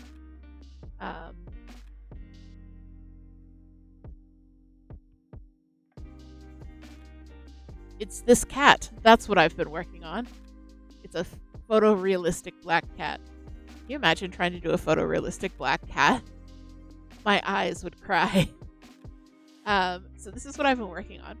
It's called Protector of the Dead, and it's the so if you join the Bad Stitch Patreon, Amanda, who is Bad Stitch, will post a pattern every month for the Patreons, and then I don't think that they go to her Etsy store, or if they do, it's much, much later. So this was the pattern for July. I absolutely love it. It's a tortoise with like this little graveyard on its back. So as you can see, I'm almost done with the graveyard. There's another grave that'll go here that's like a weeping angel type grave. And then I've just got to finish off the tree. And then, of course, do the body of the tortoise, which is going to be the most. So I was kind of tackling the colors with the least amount of stitches first. And that way, when I get to the big blocks of color, it'll be more like coloring in rather than trying to count and remember again. So yeah, really enjoying this. Super quick stitch. I've only really worked on it for a few days. I worked on it the first day the pattern dropped, and then I had to wait for supplies. And then I think I only spent like maybe 2 or 3 days stitching it after that. And I'm about 70% of the way through. 60-70%. So I really love it. It's great. I have my little stitch marker. Needle keeper from Outlaw Stitching.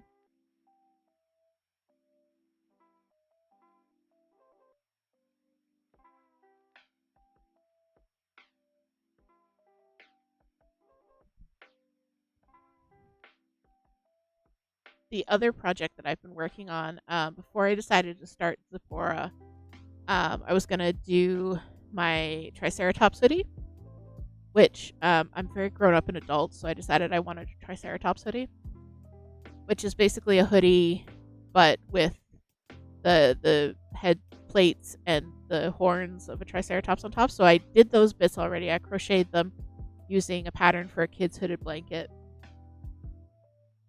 and then I'm just gonna knit a pretty basic hoodie to go along with it. So I drafted a quick and dirty pattern myself because I couldn't really find what I was looking for.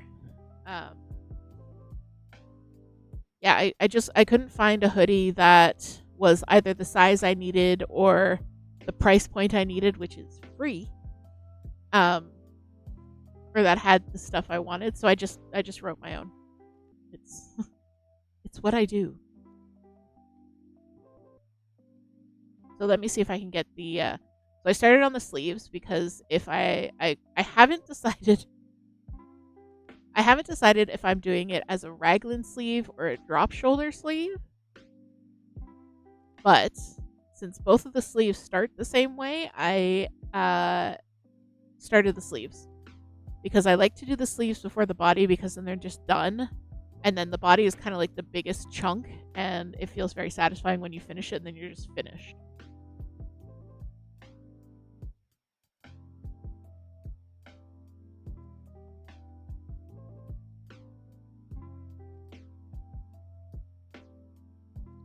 Alright, so these are my sleeves so far. I'm doing them 2 at a time. And this is both to make sure that I actually make 2 of them, and also to make sure that I do them both exactly the same. So if you're doing them 2 at a time, you're sure that all of your increases are on the same spot. You're sure all of your sections are on the same spot. Like for example, you're sure that the ribbing is the same length because you're making it at the same time. So, and also I like doing sleeves 2 at a time because it feels like it goes faster than doing them 1 at a time, even though I know that it's probably exactly the same amount of time or even a little bit longer because it's slightly more fiddly in dealing with the needles. But you have 2 finished sleeves when you're done. So I love this yarn. This is probably the most expensive sweater I'm going to ever own. Because this is a hand-dyed bulky yarn. It's from Dream in Color, which is a well-known hand dyer in their mammoth base in the color Tart, which isn't made anymore. It's actually discontinued. So what I've done so far is about 3 skeins of yarn, and those skeins would retail for anywhere from $28 to $32 each. Yeah, I couldn't afford this if I hadn't gotten it for free. So it's 100% wool, so it's definitely a sweater for me. But you can see I did the little detail at the wrist where it bags out a little bit. I like the really gathered wrist with a slightly baggier sleeve. So I just need to knit straight. And the reason that I can do that and still not know what sleeve construction I'm going for is basically with a raglan sleeve, which is like if you think of a baseball jersey, that sleeve detail where the sleeve kind of comes down at an angle from the neck. What I would do is I would knit the sleeves up to the underarm, leave them on the holders like this on the cables, knit the body up to that same point, and then join them all and continue the working the sweater in one giant piece. If I'm working a drop shoulder, which is a more common construction, and that's more kind of where the shoulder is just very, like the shoulder's very straight, and then the sleeve comes out from it like that, without any shaping that way. I would knit to the underarm and then cast off. So either way, I'm knitting them up to the underarm. It's just I have to decide at that point what kind of sleeve construction I want. So, I haven't yet. These are about 11 inches long, and I need them to be 23 inches long.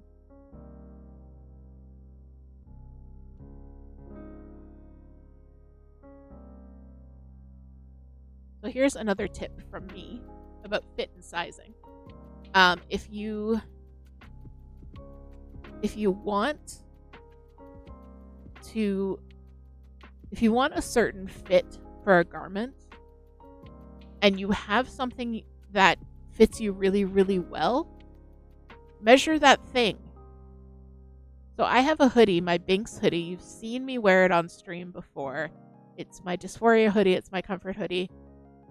It is exactly the size that I want this Triceratops hoodie to be. Like, I want it to fit the same. So I just measured the Binks hoodie and I'm knitting the sweater to the same dimensions. Because I know it fits me and I know it has the right amount of ease. So I don't have to do any math to like, oh, it's my body measurements plus 10% or anything like that. No, this fits me. Therefore, I measure it. So that's also good if you want to make something for someone else and you're not sure of their measurements, or you're not sure how to get their measurements, or you're trying to be sneaky about getting their measurements. You can steal a piece of their clothing that they like. I mean, I'm all about just straight up asking them for suspiciously detailed measurements, but I'm also really bad at surprises, so...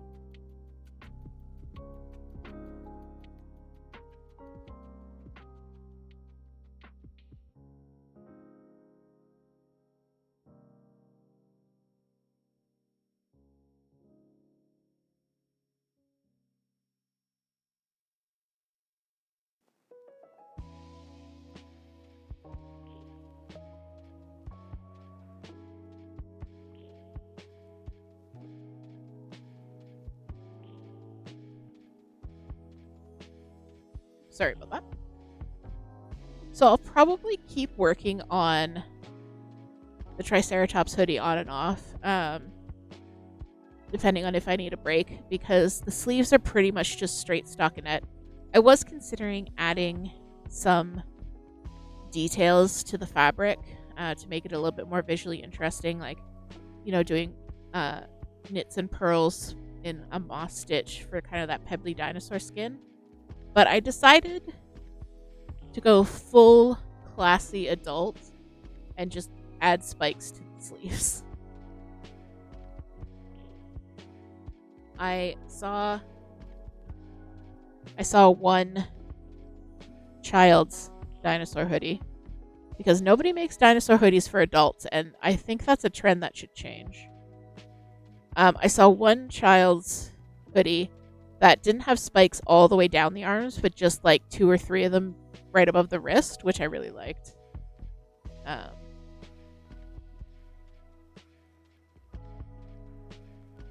There are some patterns for like colorwork dinosaur sweaters, but very few for sweaters that make you into a dinosaur that are also adult sized. So will I publish this as a pattern? Maybe, probably not, but maybe. I used to write a lot of patterns, but especially for garments. Exactly. Like, I wanted there to be a crocodile one, so I made a crocodile one, and then I wrote the pattern, and then I sold the pattern, and then nobody made the pattern. The poison for Cusco. A lot of work goes into making a garment pattern, because as Shell and I were talking about earlier, right now there's no excuse for them not to be size inclusive. It's more work for the designer, but yeah, there's no reason not to. So that means you have to write a pattern for a sweater and then write basically 10 sets of instructions on how to make that sweater for different sizes. And it's a lot of math, it's a lot of testing, and it's a lot of writing. So I don't know.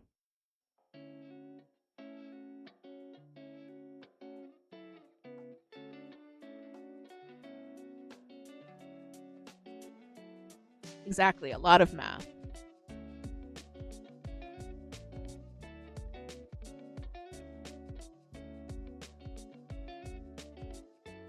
Like, I have my spreadsheets when I'm designing something are ridiculous, because I'll have all these columns And it'll be like, okay, so here's my gauge, 4.5 stitches per inch. And then I have an entire list of like, okay, for an extra small, the bust needs to be this big, and the upper arms needs to be this big, and this needs to be this big, and this needs to be this big. So what's all of that times 4.5 stitches per inch? And then another column for me, like rounding off those numbers so they make sense within the pattern. And then figuring out patterns of increases that will get me to those numbers without ruining the shape of the garment. It's a lot.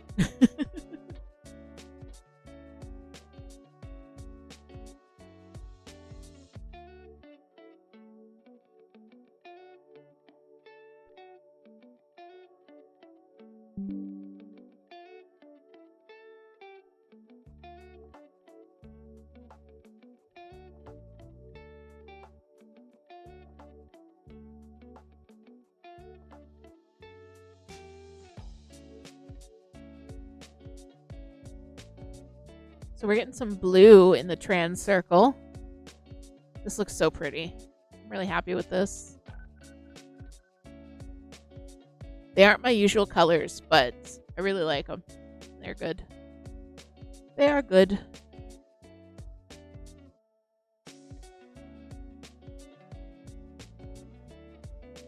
Like, I don't usually do pastels for myself.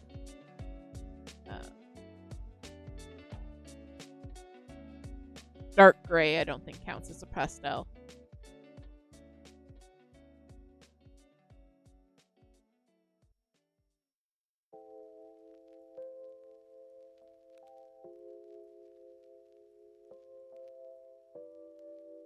Bold neon with black is very much my palette. Bright lime green. Gray is pastel black. Okay, I'll take that.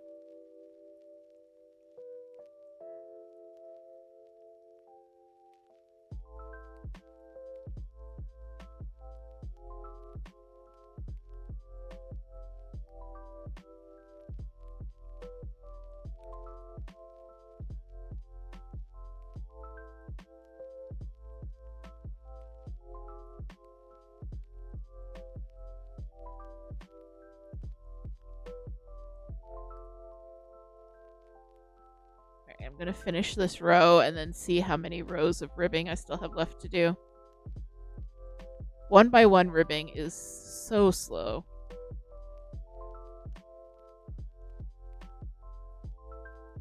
I have heard that people have learned how to do like a completely different knitting style just to deal with doing 1 by 1 rib, where I wouldn't have to be moving the yarn so much.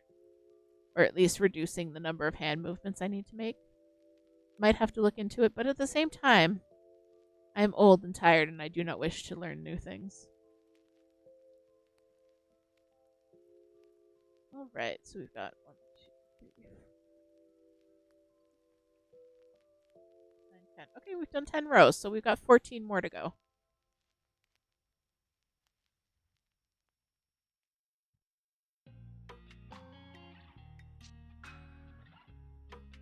Might get there tonight, might not.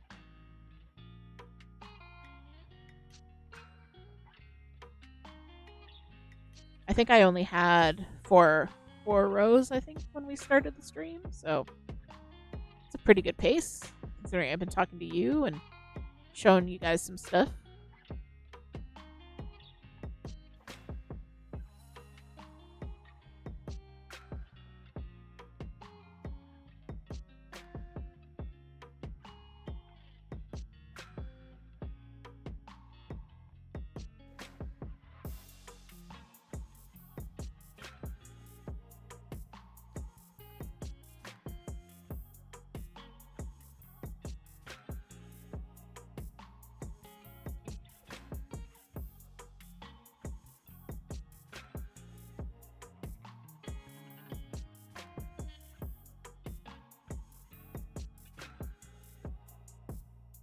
It looks like Pow just doesn't want her strawberries at all tonight. Heck the strawberries.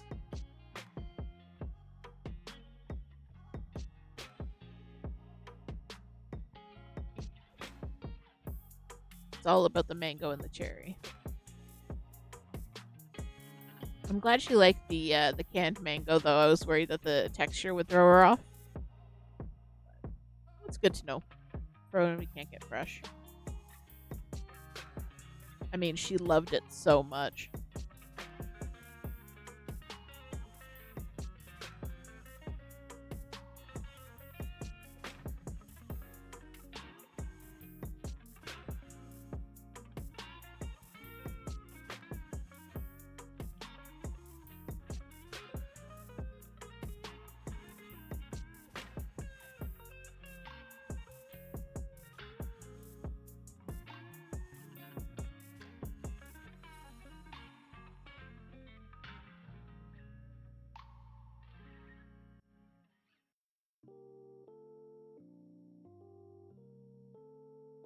I can't stop, like, every now and then I'll just stop and kind of like stretch out my ribbing and feel the ribbing. It's so soft. It has a lovely texture to it.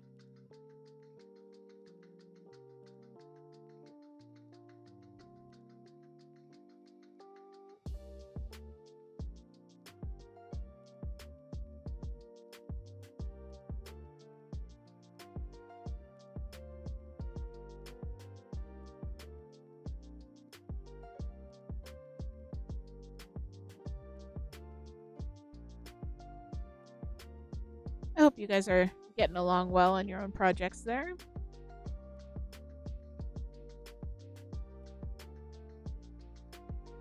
Monday Night Crafty Chat is such a good opportunity to just hang out with other crafters, especially if you don't have a crafting group to go to in real life. I find that, it's nice to be around your people who understand. And the whole idea of body doubling as well, like just being around someone else while they're working can help you get your stuff done. Those good things to our brain chemicals. 4% of the Nova Scotia one done. Wow. You're flying on that. You've only been working on it like an hour and a half, hour and a bit. It's going to be so pretty too. It's a cutout of Nova Scotia, but the image is the Cabot Trail. Beautiful.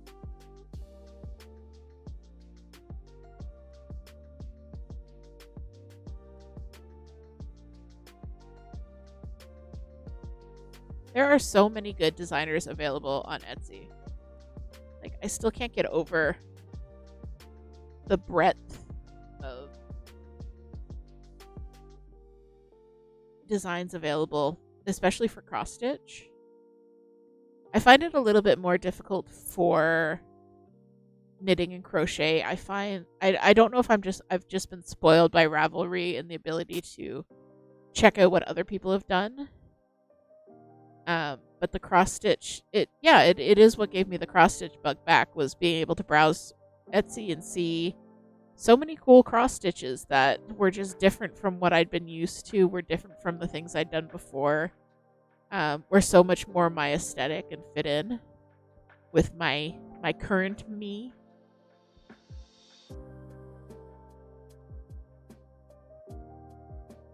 I wonder if people feel the same way about knitting and crochet, that they learned when they were young and they learned off of, books and patterns from Bernat, Lyons Brand, stuff like that, and not realizing what else was out there in the great wide somewhere.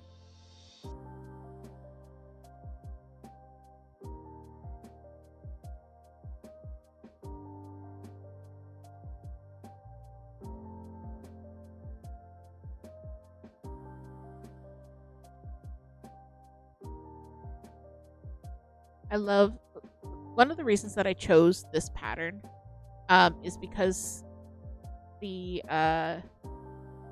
designer has so many patterns that are graded larger sizes, and I want to support that. Because I know it's hard to design for larger sizes, and it's also hard to find testers for larger sizes. I'm lucky in that regard, in that when I design something for myself, I am already the largest size. I usually design for my size, which is a 58 to 60 bust, and then I'll go up to like a 62, 64 chest, and then I'll design down to like a 32, 34, and all the sizes in between, of course. So I usually end up doing 10 to 15 sizes on my patterns, just to make sure everyone's kind of covered, that kind of thing. The problem that a lot of us run into, or a lot of designers run into, is that there are resources out there that will tell you what the average measurement for, say, the neck to bottom of the underarm, from the neck to the underarm, the yoke depth for a plus size will be, but it's just a single number, and obviously that number is going to depend a lot on the individual person, the length of their torso, and also the amount of ease that they prefer. And a lot of designers design to those numbers exactly without accounting for ease.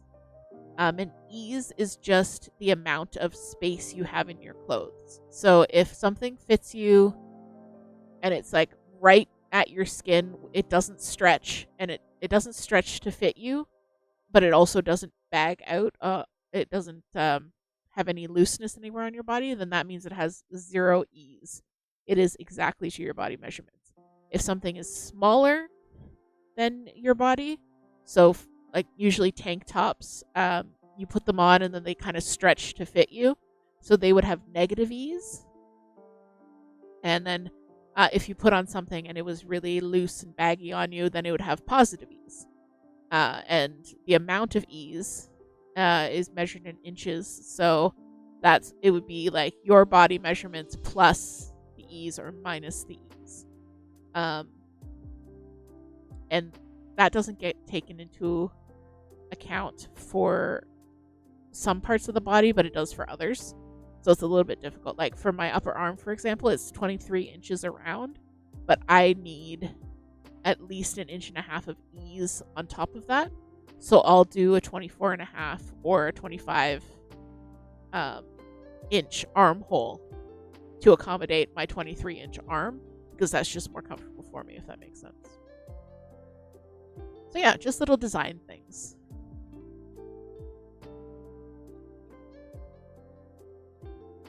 But someone who has a smaller upper arm might also need less ease, so it's not just okay, I'm just going to add 1.5 inches to all of these measurements. But at the same time, it isn't just, I'm going to add 10% to all of these measurements, because then you end up with like gigantic armholes at the end. So it kind of it's a balance of the two. For things like hats and socks, there's a recommended ease of like minus 10%, so that they have to stretch a little to fit on your foot, or fit on your head. And that's what keeps them from falling down, is that little bit of negative ease.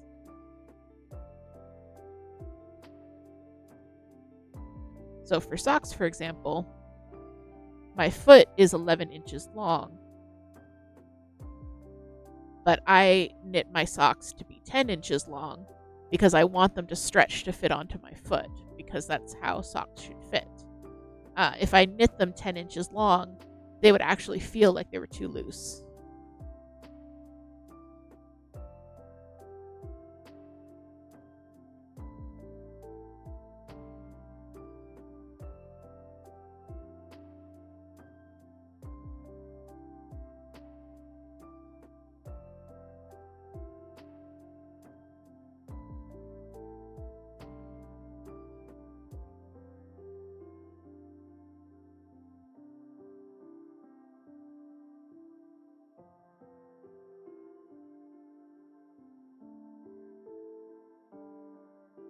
And then on top of that, you have to take into account the way that your fabric's going to behave. Because if something will stretch widthwise, it'll get... So if something is this long and I stretch it widthwise, you see it gets shorter. Where if I stretch it lengthwise, it gets narrower. So you have to take that into account too, because if you've designed something with negative ease that you want to stretch sideways, you have to then say, okay, you have to knit this longer because when it's worn, it's going to be shorter. If that makes sense. Same with blocking. Blocking is stretching and pinning stuff out so that it'll be the right size. So if you were to pin it out to the right dimensions widthwise, it might then become too short lengthwise. So one thing that I've heard, I haven't actually done this in person because I haven't finished a garment recently, is to actually block it in the middle of the process. So like when you finish the yoke, for example, wash and put it on waste yarn or put it on holders or something like that so that you don't lose any stitches. But wash it and block it to the finished measurement so you're sure it'll actually fit when it is washed and blocked.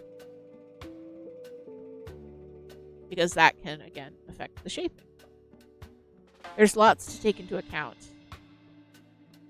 And like I was saying before, 30, 40, 50 plus years ago, it was kind of, it was literally taught in school. This is home ec that I'm talking about, part of home ec.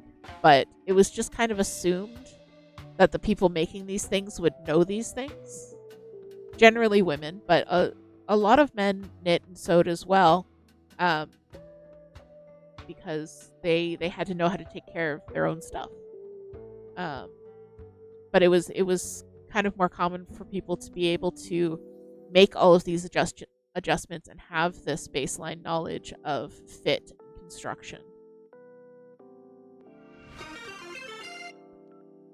Oh, Opie, thank you so much for the sub. Welcome back. Opie with 2 months. Thank you so much. It's amazing you subbed for 2 months. And this is your first time chatting. Thank you so much. You are greatly, greatly appreciated.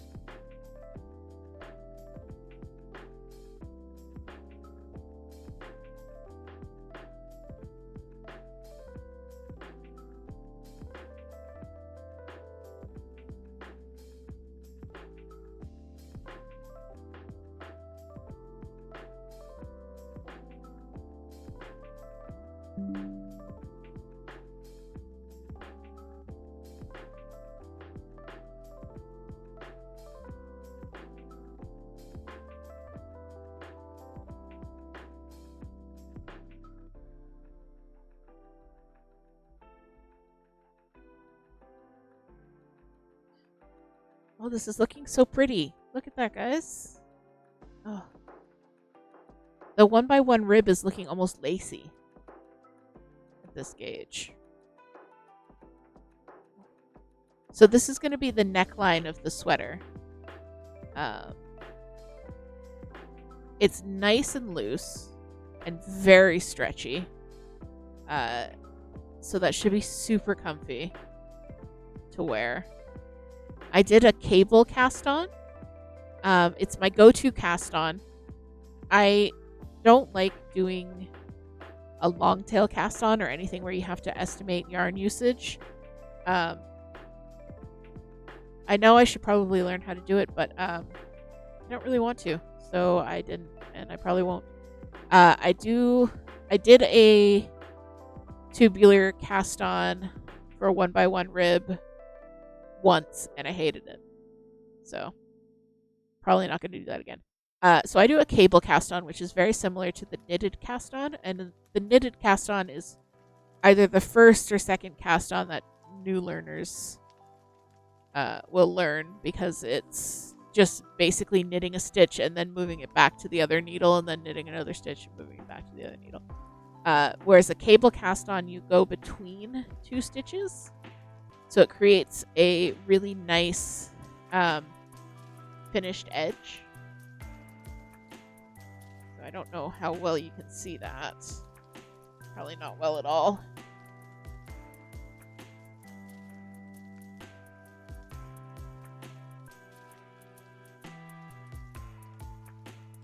Focus. Focus. There we go.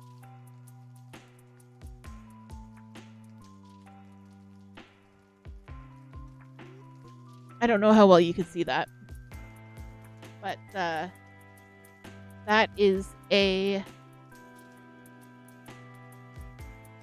that's the cable cast on, and basically it's the same as the knitted cast on, but instead of going into each stitch as you would a normal knit stitch, you go between the stitches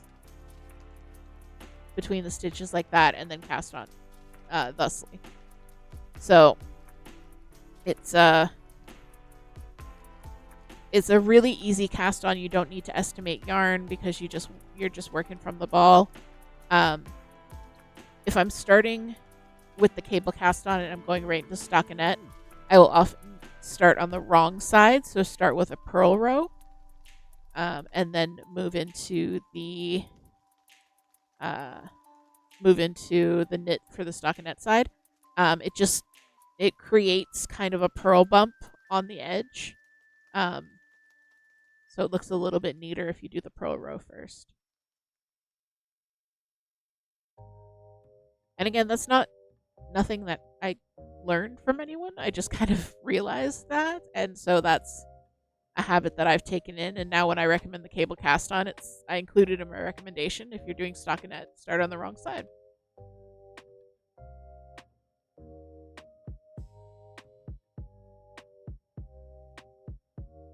Cast on and cast off methods are one of those areas where I feel like there's a big gap in my knowledge. One that I'm not entirely sure I'm going to fill. Just because what I know is pretty darn serviceable. The only thing I think I'd like to try, and that I should probably practice, is doing a provisional cast on. I've done them a couple of times before, but not well. But they do look a lot better when you're doing something that involves sewing two ends together. And a provisional cast on is basically you cast on with an extra bit of yarn, and in a way where you can unzip it later. So if I had done a provisional cast on here, I could unzip the yarn, and then I have live stitches here as well that I would then pick up and continue knitting in another direction. That's one thing that I don't know how to do that I think I would actually learn how to do if the occasion arose for it. I don't think I'd go out searching for something that needs a provisional cast on.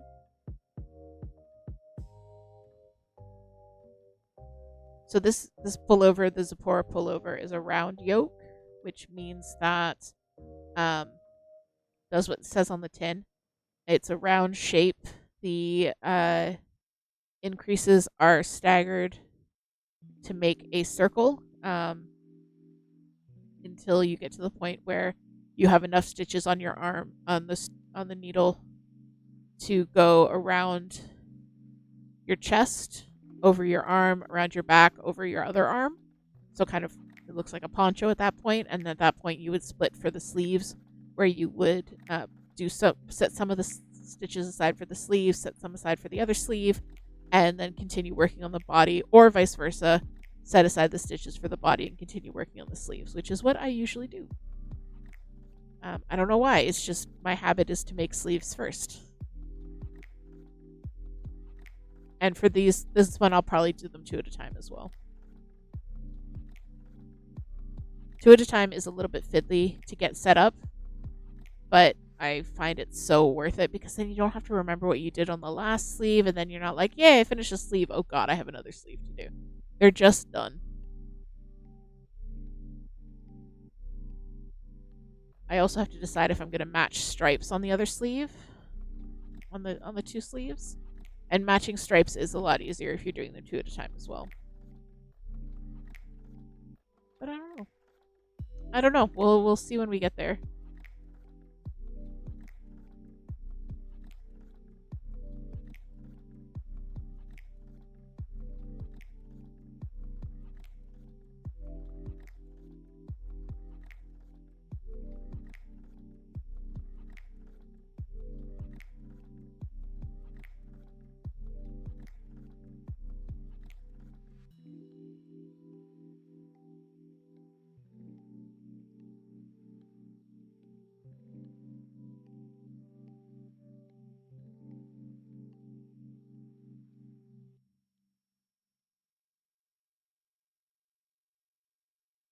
That's one of the fun parts of designing, though, is figuring out what shape you want and how you want the sleeves and the body to come together. There are so many types of sleeves. There are so many types of shoulder constructions. There are so many types of yokes. Um, that it's almost like putting together your first Sims character. You can spend so long in the character customization of just mixing and matching motifs and design elements and things like that that you love and that look good on you. And also finding your own style is part of that. Like knowing what kind of neckline you like and that kind of thing. Like I love shawl collars. I've yet to make something with a shawl collar, but we have a flying Binks.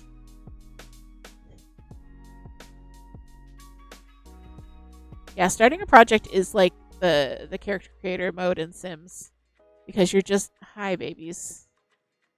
We have Binks and Gigi. I really thought Toot was about to hand me somebody else.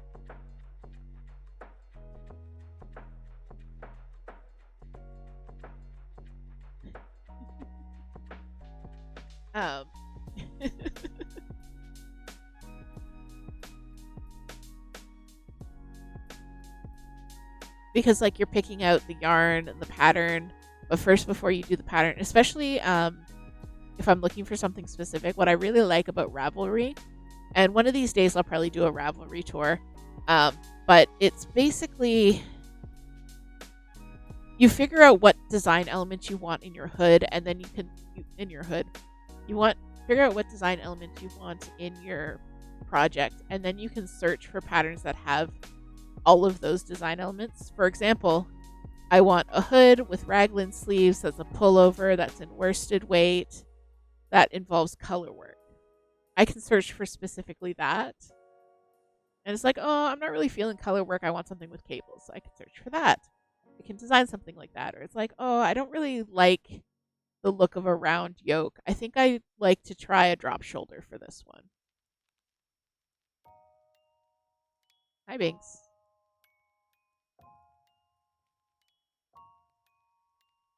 Did you come get your duds in order? Are we bound across the water?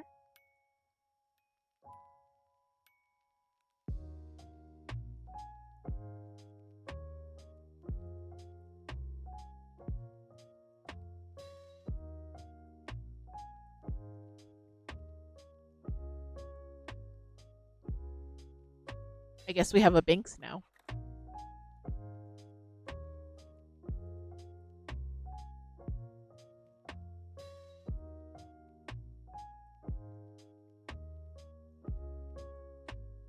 You can't have my yarn end, baby.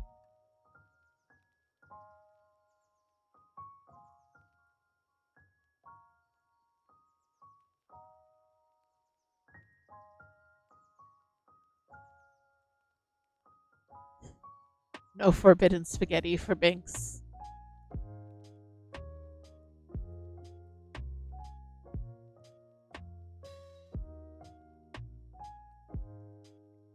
Bloop, bloop, bloop, bloop. Bloop, bloop, bloop.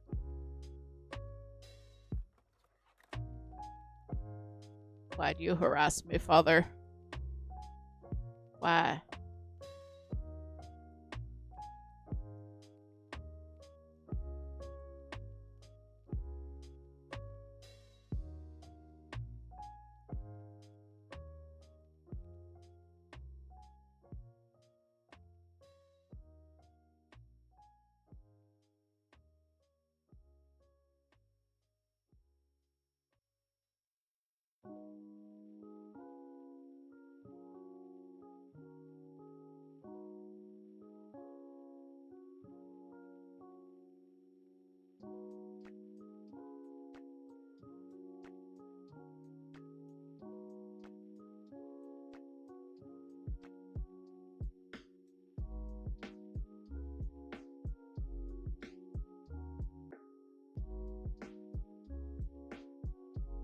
We're just threatening the cat now. It's fine. Do you love them, Binks? No, you cannot eat them. No eat. Only love.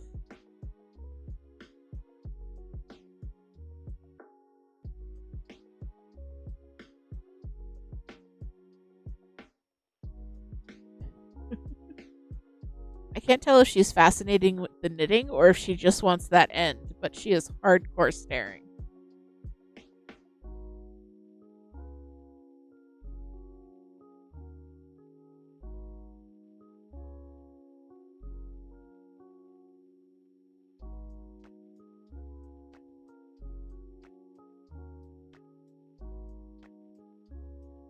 I do not encourage needle chewing. I promise.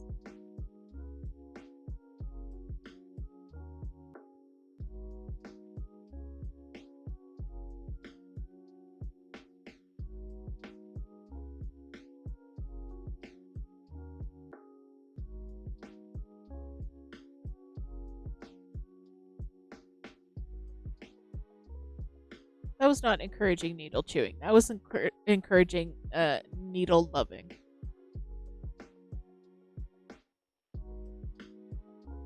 Yeah, Binks and I are just hanging out. We got little feetsies here. We got some beans.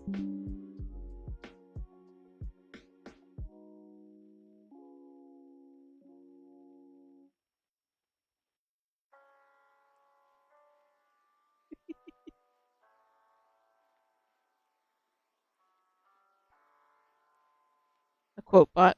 We we encourage needle loving.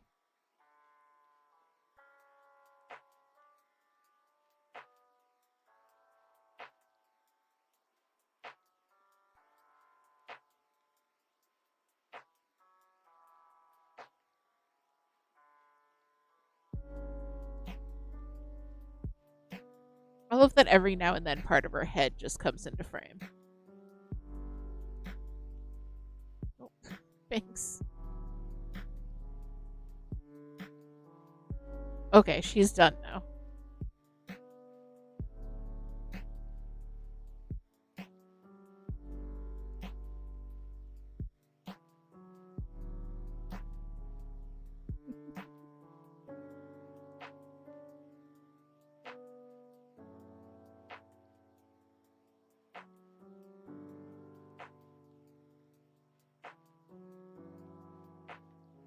Oh, so related story to my friend who knows all the words to Barrett's Privateers.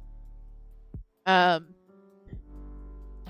I so I was in the Celtic Studies program in college, and part of that involved doing 3 years of Scottish Gaelic. So I did 3 years of Scottish Gaelic, and all of my friends did 3 years of Scottish Gaelic, and we were all almost fluent. We were also part of a Gaelic choir. We also studied song. So a bunch of us went up to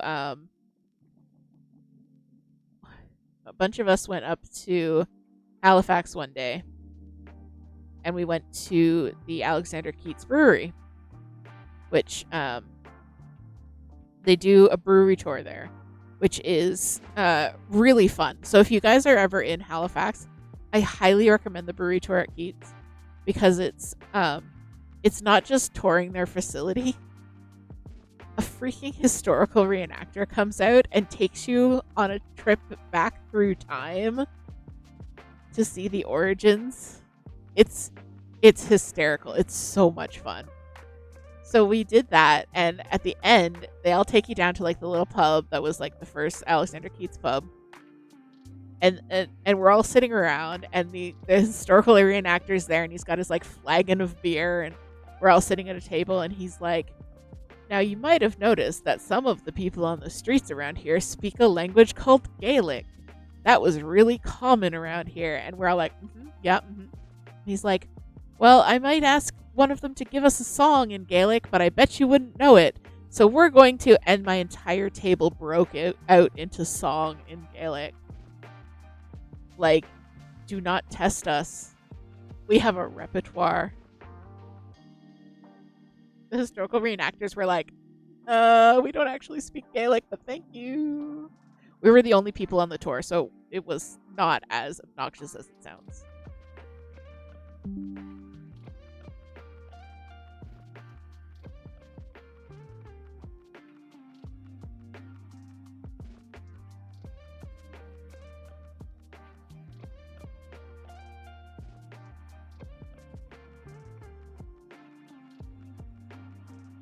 We were the neighbor Gaelic kids. It would be like 3 a.m. and I'd have someone at my window hollering at me that we were going to go do a cattle raid on the pizza place. And I'm like, okay, just a little bit of sorning and thigging. It's fine.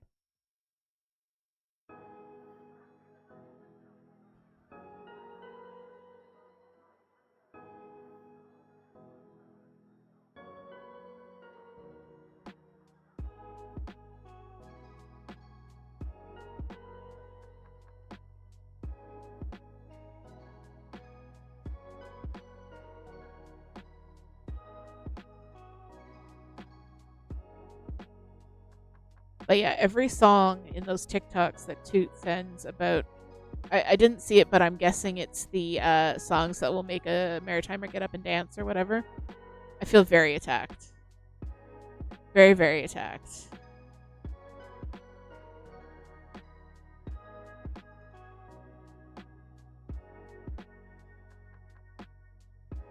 Apparently, Alan Doyle was at Stanfest and did a really great set. That would have been good. I like Alan Doyle's voice. He was the lead singer for Great Big Sea. And then we were reminiscing about the first time that we ever saw a Great Big Sea concert. They were opening for Susan Aglukar. So that'll tell you how long ago this was. They were in a park in Ontario somewheres, opening for Susan Aglukar, and I watched the entire concert sitting on my dad's shoulders. So that'll also tell you how long ago this was.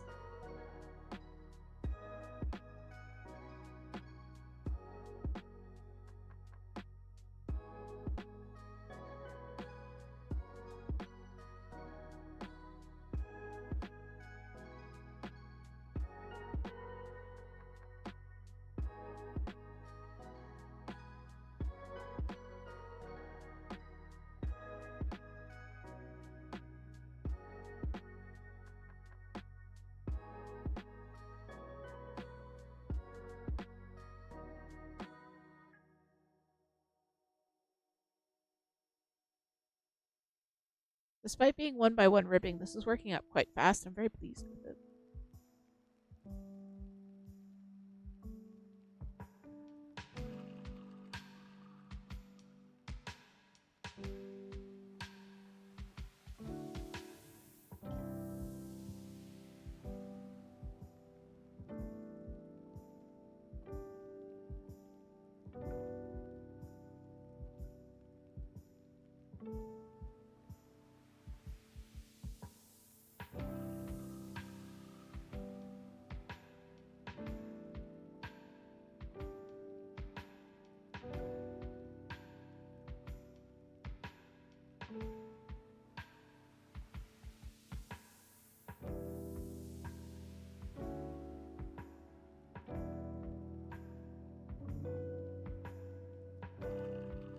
And now I have heave away stuck in my head.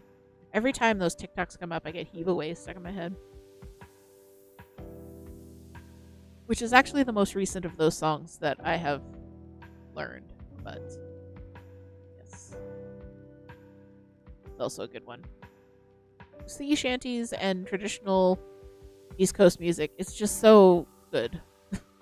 It has the good beat, and it has the good fiddle, and it has the good guitar.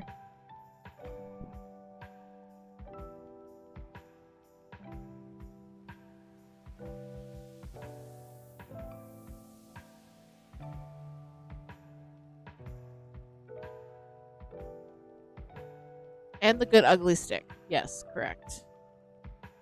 The good old rectorine.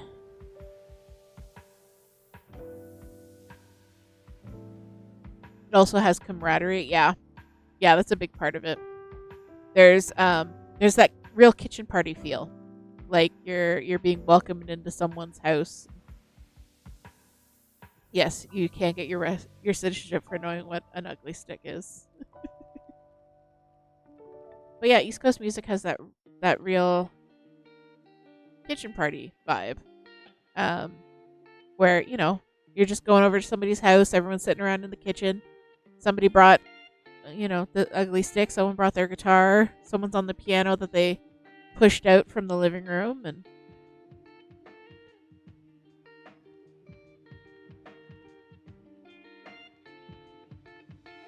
because that was very much the culture there, and it still is very much the culture there. Everybody just kind of brings their instruments, um, sits around and plays.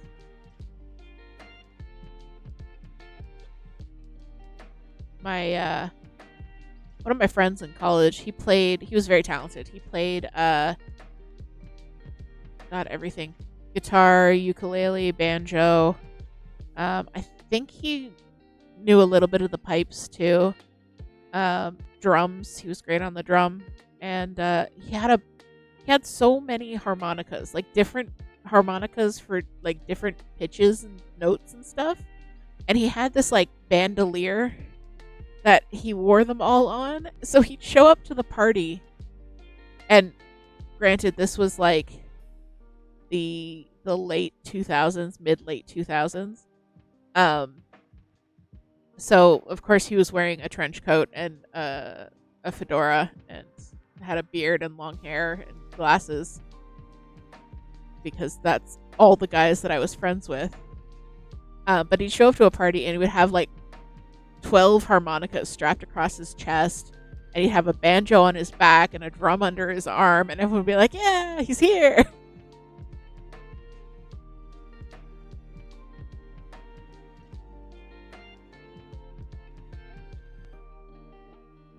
Was it Yasha? It might have been. Maybe.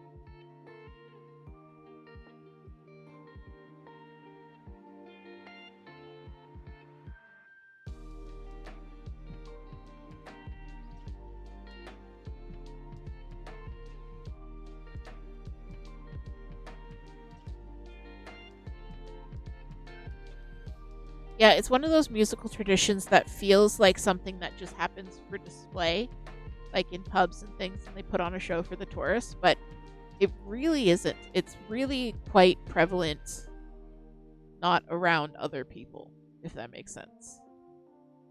I mean, there are the Kaylee bands that do it at the pubs and put on shows for tourists and things like that. Um, but that's not the entirety of the culture. That's the visible face of the culture. But it's a very musical culture. Even if you aren't musical yourself, you probably know the words, and someone at some point has handed you a pair of spoons and you've tried to play along, however poorly.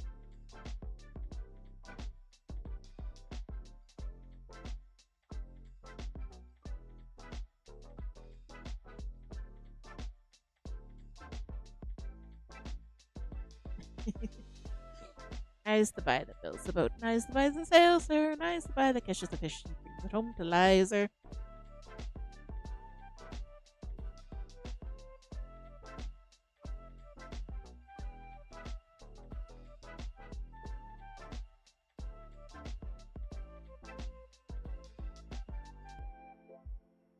I can say chimney just fine. My dad can't.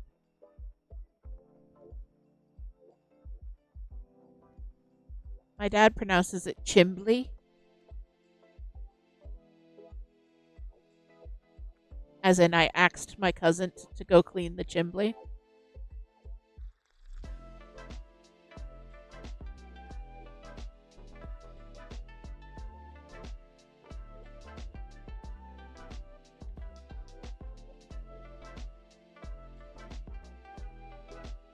Sometimes I think my accent isn't that strong.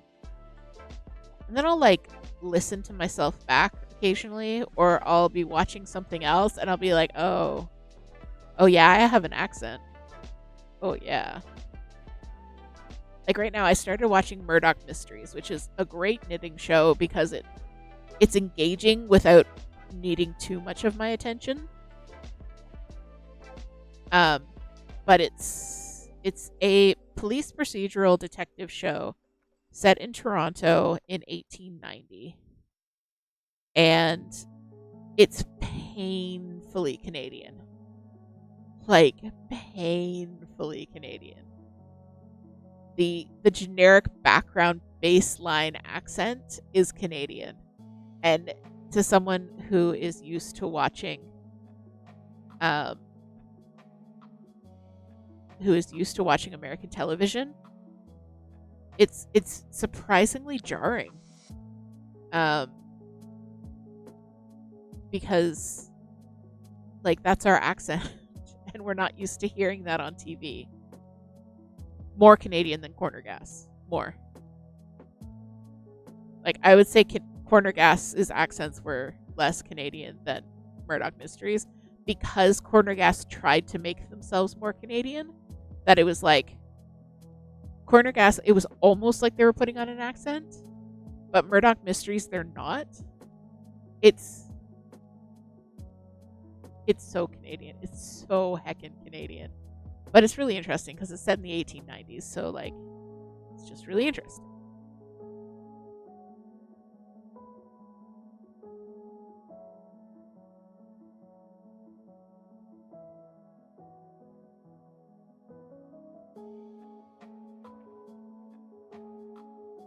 And also, it's set in Toronto, which is where we live. So he'll be like, "Oh, run over to the blacksmith on Shooter Street," and I'm like, "I know where that is." It's like, "Oh, she's at Mrs. Beasley's boarding house on Queen Street West." I also know where that is. There was one episode where he had to ride his bike all the way out to a farm in Mimico, which of course now is a very highly built up suburb. But it was like, oh my god, I know where that is too. So, it's very fun.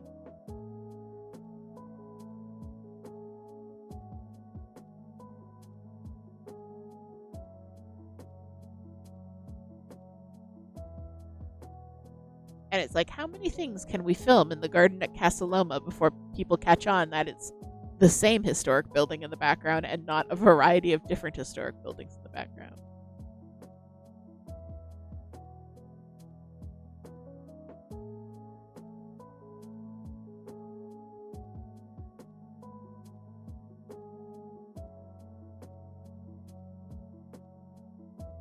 But I'm really enjoying it, and it's not demanding. That's kind of what I need in my media right now. I've also been watching a lot of 24 Hours of Hell, something like that. It's a Gordon Ramsay show where he has 24 hours to make over a restaurant. So basically, it's Kitchen Nightmares but condensed into 24 hours. 24 hours to hell and back. Thank you.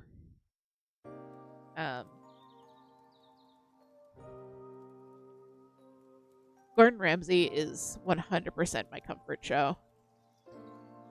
It's always entertaining, even if you've seen it before. You know what you're getting. I just can't eat during some sections of it.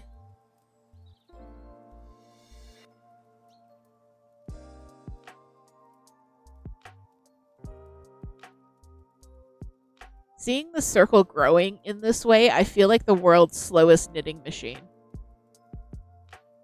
Your favorite show of his was The Ultimate Home Cooking? Oh, that's so cute.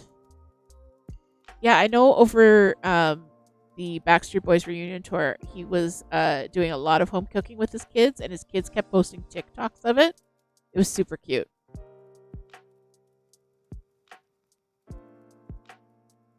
Because he's got like 5 children?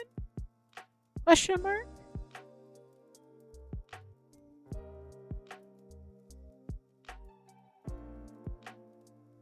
Yeah, he is. Like, if you deserve it, he'll shit on you. But if you don't deserve it, he won't. Like, he's very fair.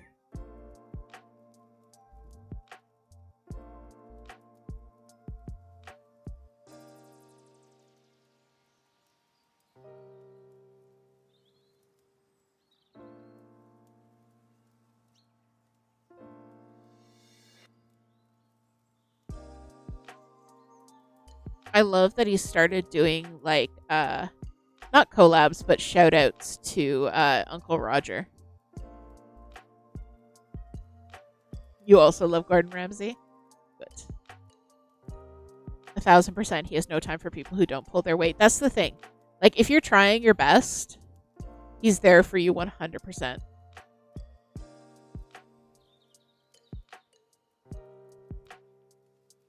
Oh, yeah. Oh, there was one owner who, his entire kitchen staff, like, there were 4 cooks in this restaurant, and they were all women.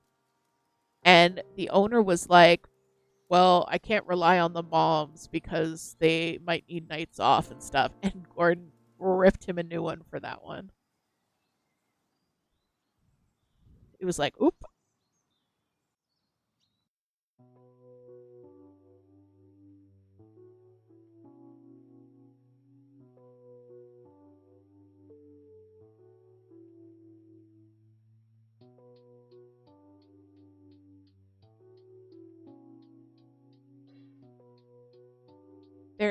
We watch them on YouTube.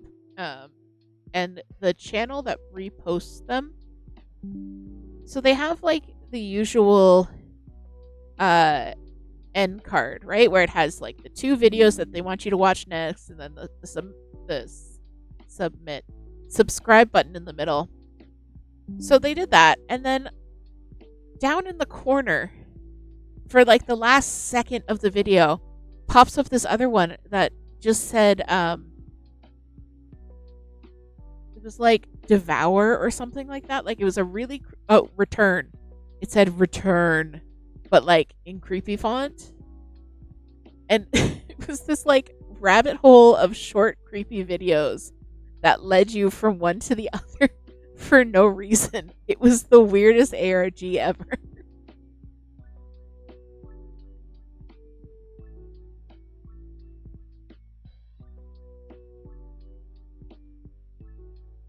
So out of place for a Gordon Ramsay video.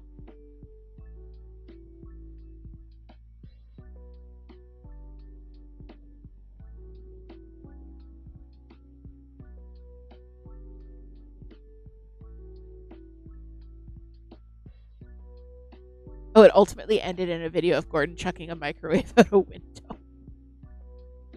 Wow. I'm so glad we got to see that epic conclusion.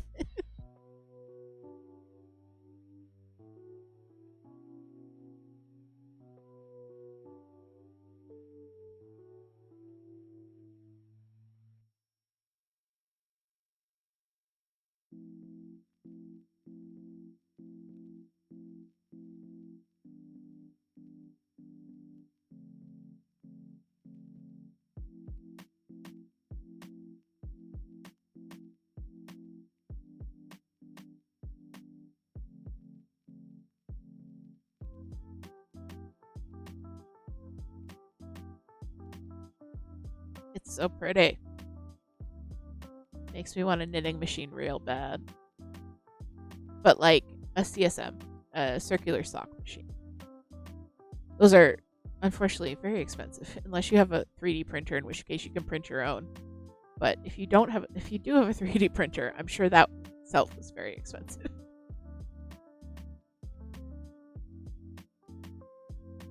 Oh, you do have a knitting machine? Yes, it is very, very slow. And it often gets sidetracked by other projects. It is, funnily enough.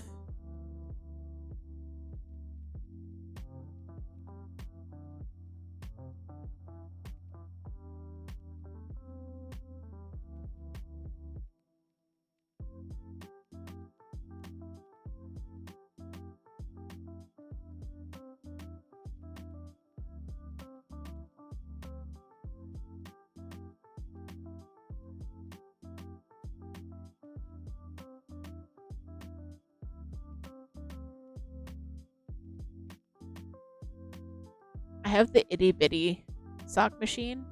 Not sock machine, the itty bitty knitting machine that just makes an I-cord tube. It's very fun. I cranked out a ton of I-cord with it out of 100% wool, and then just kind of like cut and sewed the I-cord into various shapes for cat toys, because cats go heckin' nuts over 100% wool.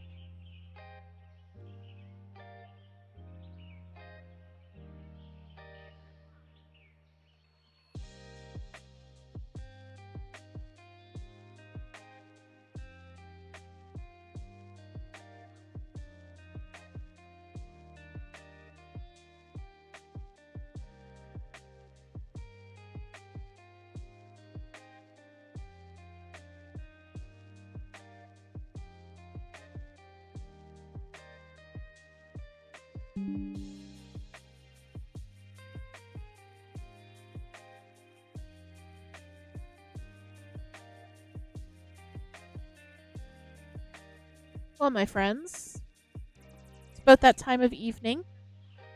I think it's about time that we got wrapped up here. So I had a lovely evening. I will look into the Crotigan stuff for you. See what the easiest method of doing that is. And if anyone else has any other questions about anything crafting related, feel free to drop a line in the Discord in the crafting chat. Just, hey, I was wondering about this, or what would you recommend for this? And we can try and crowdsource it for you. Because, yeah, crafting communities are good. Toot is just dropping a link in the Discord. And a few other links to my short form content. Videos will be returning to the channel shortly. The Etsy shop is still open if you would like any cross-stitch knitting or crochet patterns, as well as Toot's lovely crocheted shawls. Thank you so much for joining us. This was just what I needed. Nice chill evening with friends. I had a lot of fun. I appreciate each and every one of you. Thank you for joining me. Thank you for resubbing, the people who resubbed. It's been an amazing month of being an affiliate on Twitch, like almost right away. Like that felt so fast. So yeah. We're gonna do a raid here. Let's see. So we are actually going to raid Pix. Stitch Justin finally made Twitch partner, which is very exciting because there are very few, if any. I think he might be one of the first primarily makers and crafters streamers to become partner, because it has to do with having a certain number of average watch viewers and that kind of thing, which is very hard to do, surprisingly. So, we're going to go over and raid Pix, hang out with them. And there are marbles drops going on all this week. If you guys want to check out some marble streamers and hang out, we can do that. Feel free to do that as well. I'm so glad you enjoy it, Moon. I'm really glad. That's the kind of vibe we want. Just chill, cozy. Chill, cozy, lo-fi, good time vibes. You guys are great. Thank you. And I couldn't do it without you guys. I would just be talking into the ether or not talking at all. So thank you so much for showing up and hanging out. And I appreciate you all. All right, so let us start this raid here. And away we go. I'll see you all later. All right. Bye-bye. Bye-bye. Bye. Bye. Bye-bye.